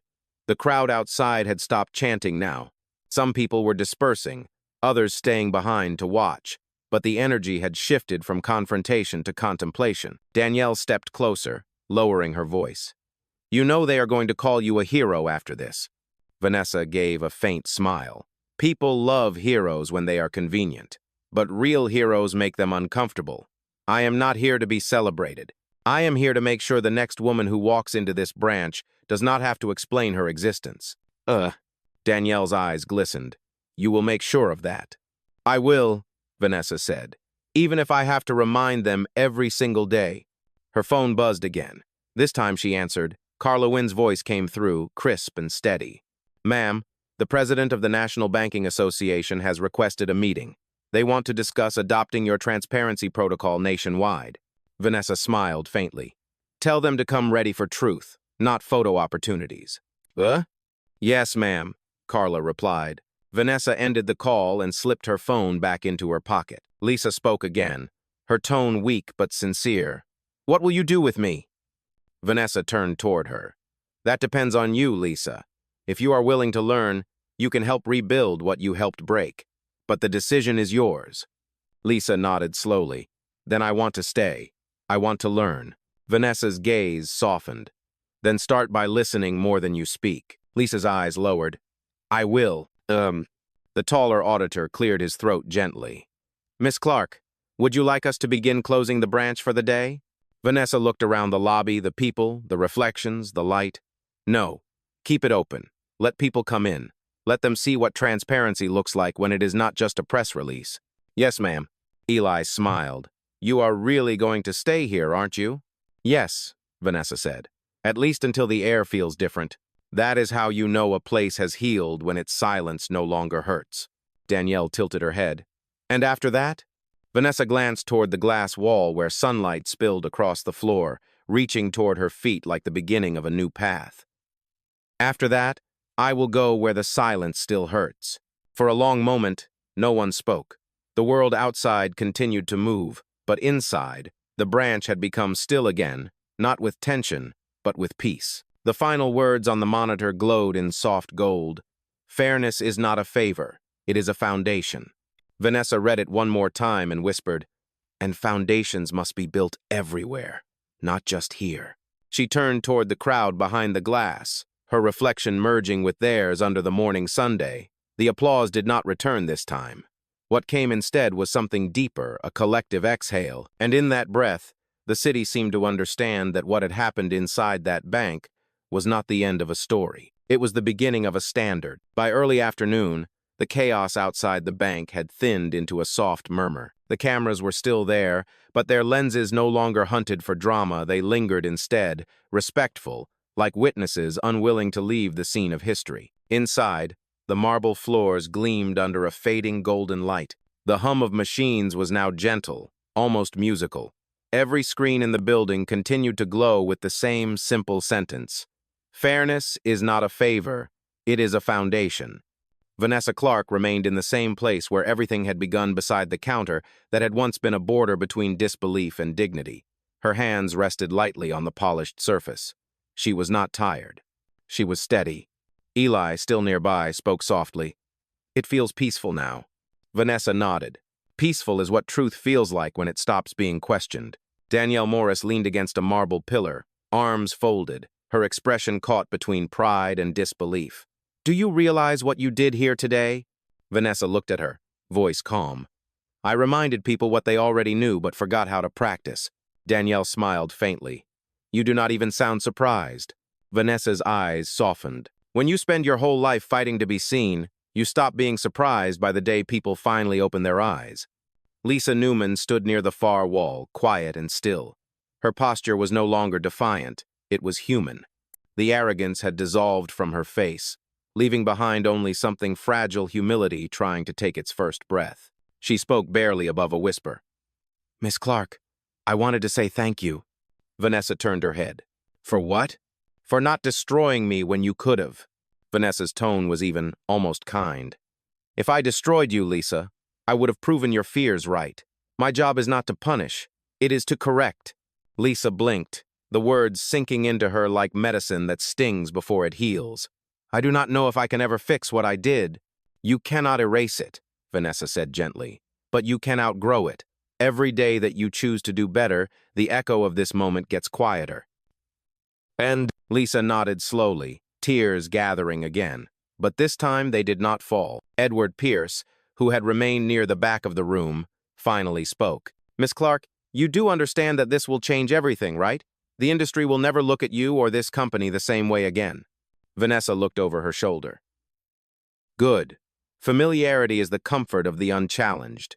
Change only happens when comfort leaves the room. Edward exhaled, almost in disbelief. You are not afraid?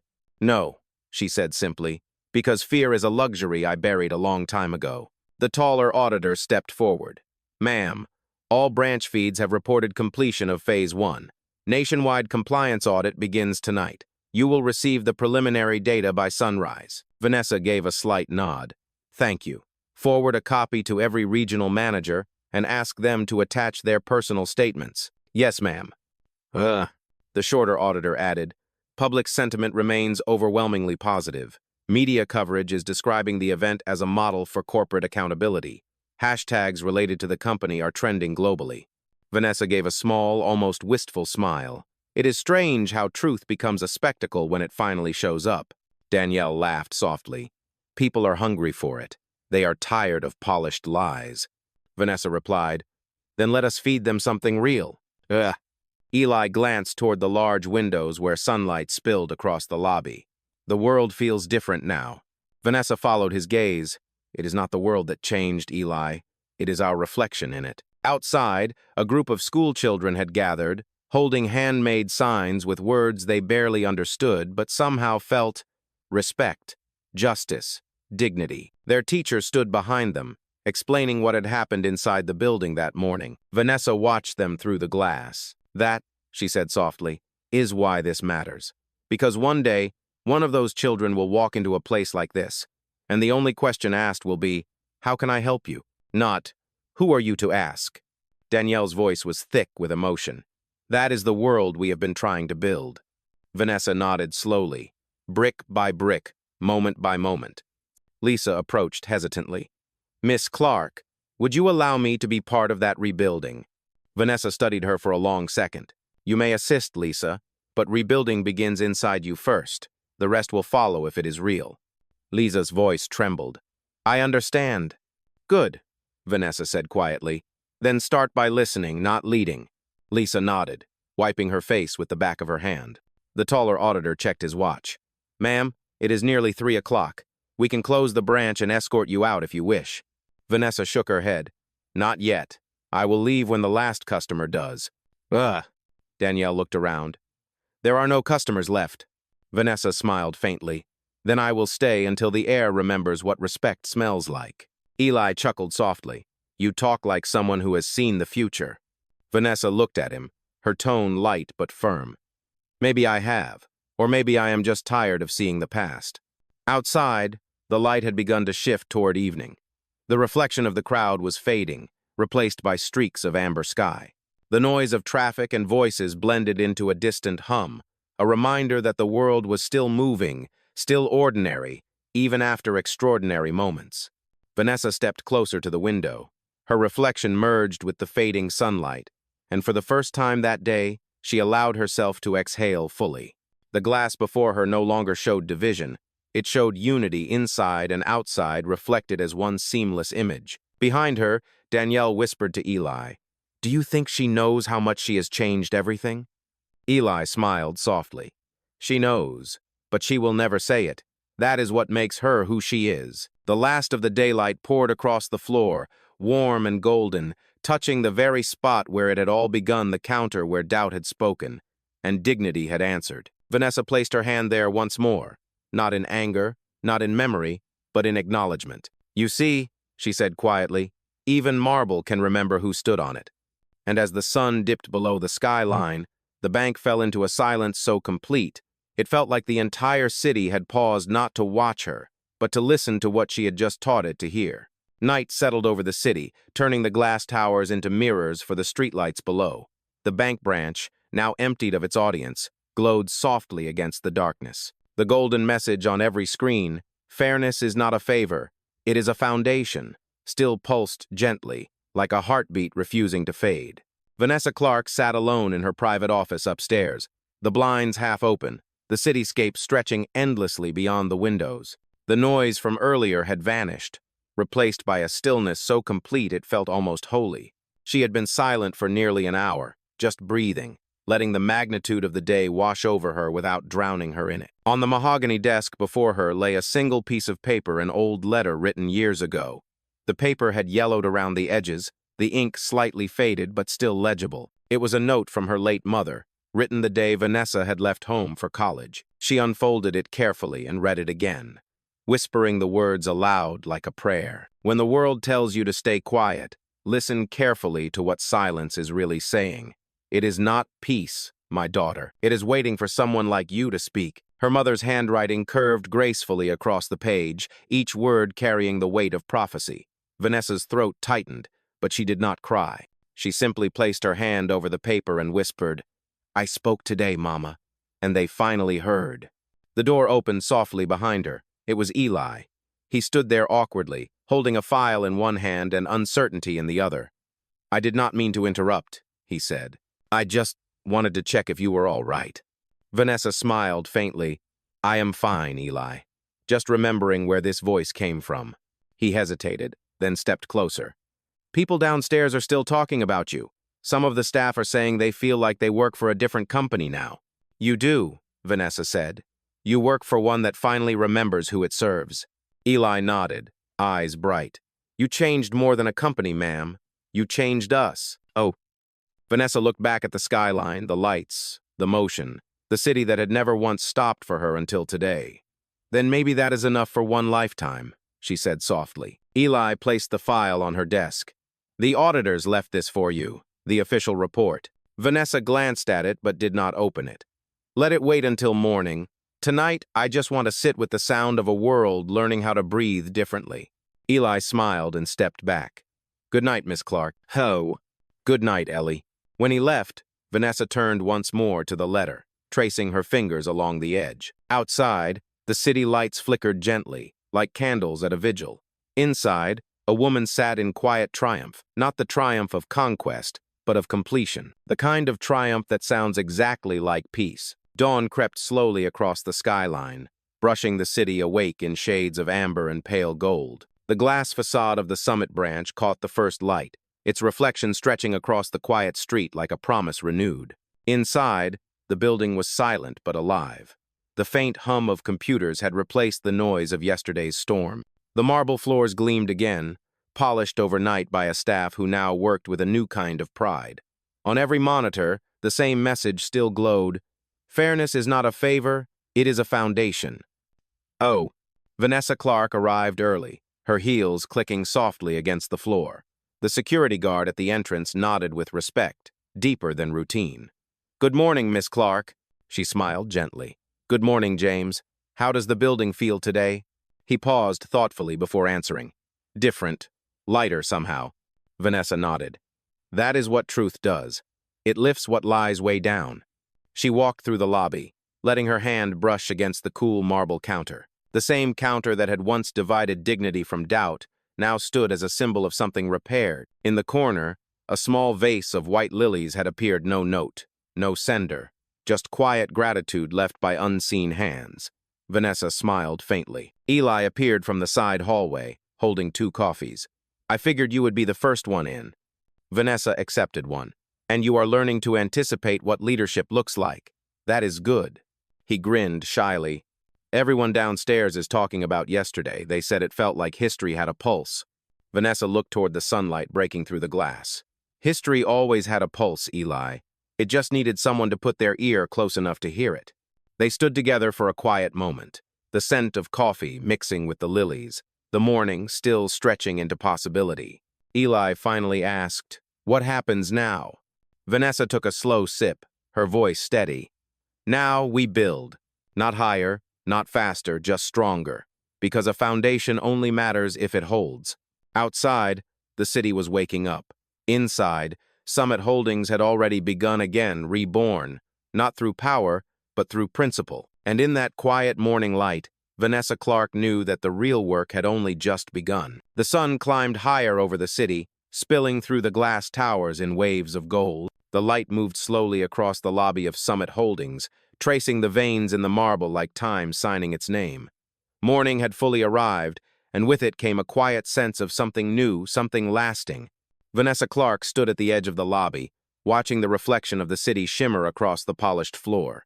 Her coffee had gone cold, but she did not care. It was not caffeine she needed now. It was confirmation that what had happened yesterday was not just noise, but a beginning. Through the glass, pedestrians passed by, some slowing down to stare at the building that had dominated headlines overnight. They whispered, pointed, took photos. Some smiled with pride, others with disbelief.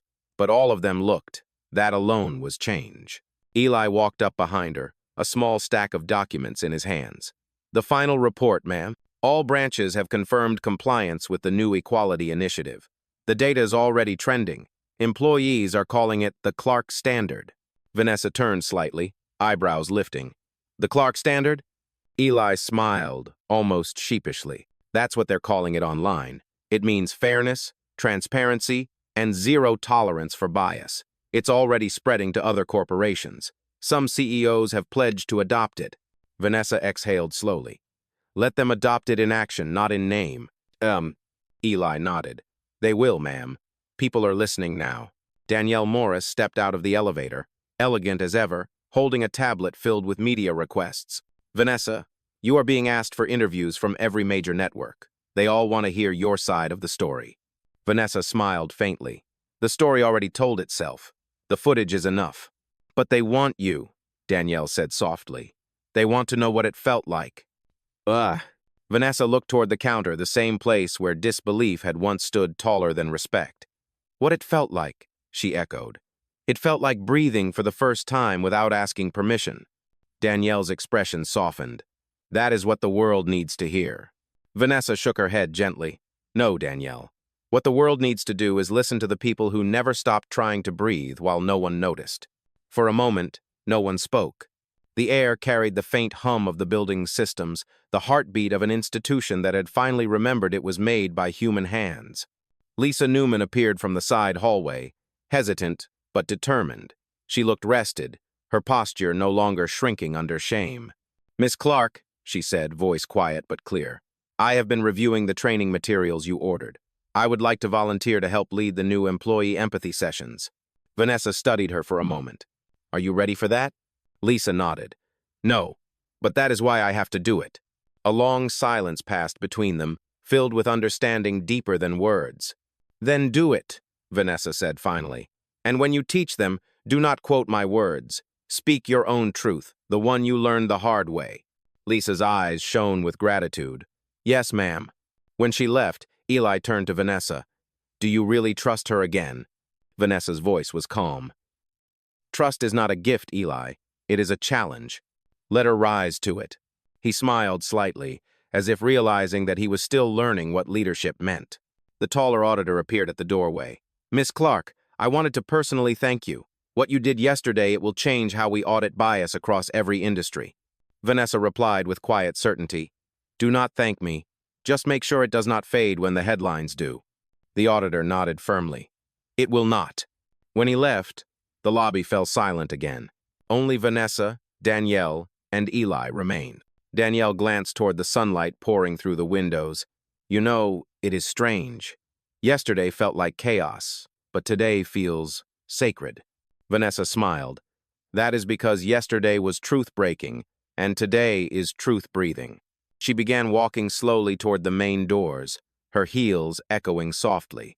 When she reached the glass, she paused. Outside, a group of children was walking past with their teacher, the same ones who had stood there the day before. The teacher pointed at her through the glass, whispering something. The children waved. Vanessa raised her hand and waved back, smiling. The teacher mouthed a silent thank you. Danielle whispered behind her, Do you ever wonder what they will remember about this day? Vanessa turned slightly, her eyes still on the children. They will not remember the speeches or the screens. They will remember that fairness looked like a person who did not shout, but stood still and refused to move backward. The words hung in the air like a benediction. Eli stepped closer, holding his tablet. Miss Clark, the board wants to rename the main headquarters building. They want to dedicate it to your leadership. Vanessa chuckled softly. Buildings do not need my name. They need my standard. He smiled. Then maybe that is what they should carve into the wall instead. Vanessa turned toward the marble column nearest the door. Then carve it simple, she said. Carve the truth that carried us here. Danielle asked gently, And what truth is that? Vanessa looked around the lobby one last time, the place where humiliation had turned into history, where silence had turned into justice. Her voice was low, steady, final. The truth, she said, that dignity is not something you earn after success. It is something you are born with, and no system, no policy, and no prejudice has the power to take it away. The light caught her face as she spoke, bright and pure. Outside, the city moved on. Inside, Summit Holdings stood reborn. And as Vanessa Clark walked through the glass doors into the morning air, the sunlight fell fully across the words, still glowing on every screen. Fairness is not a favor, it is a foundation. The world had finally seen what that foundation looked like, and it was built in her image.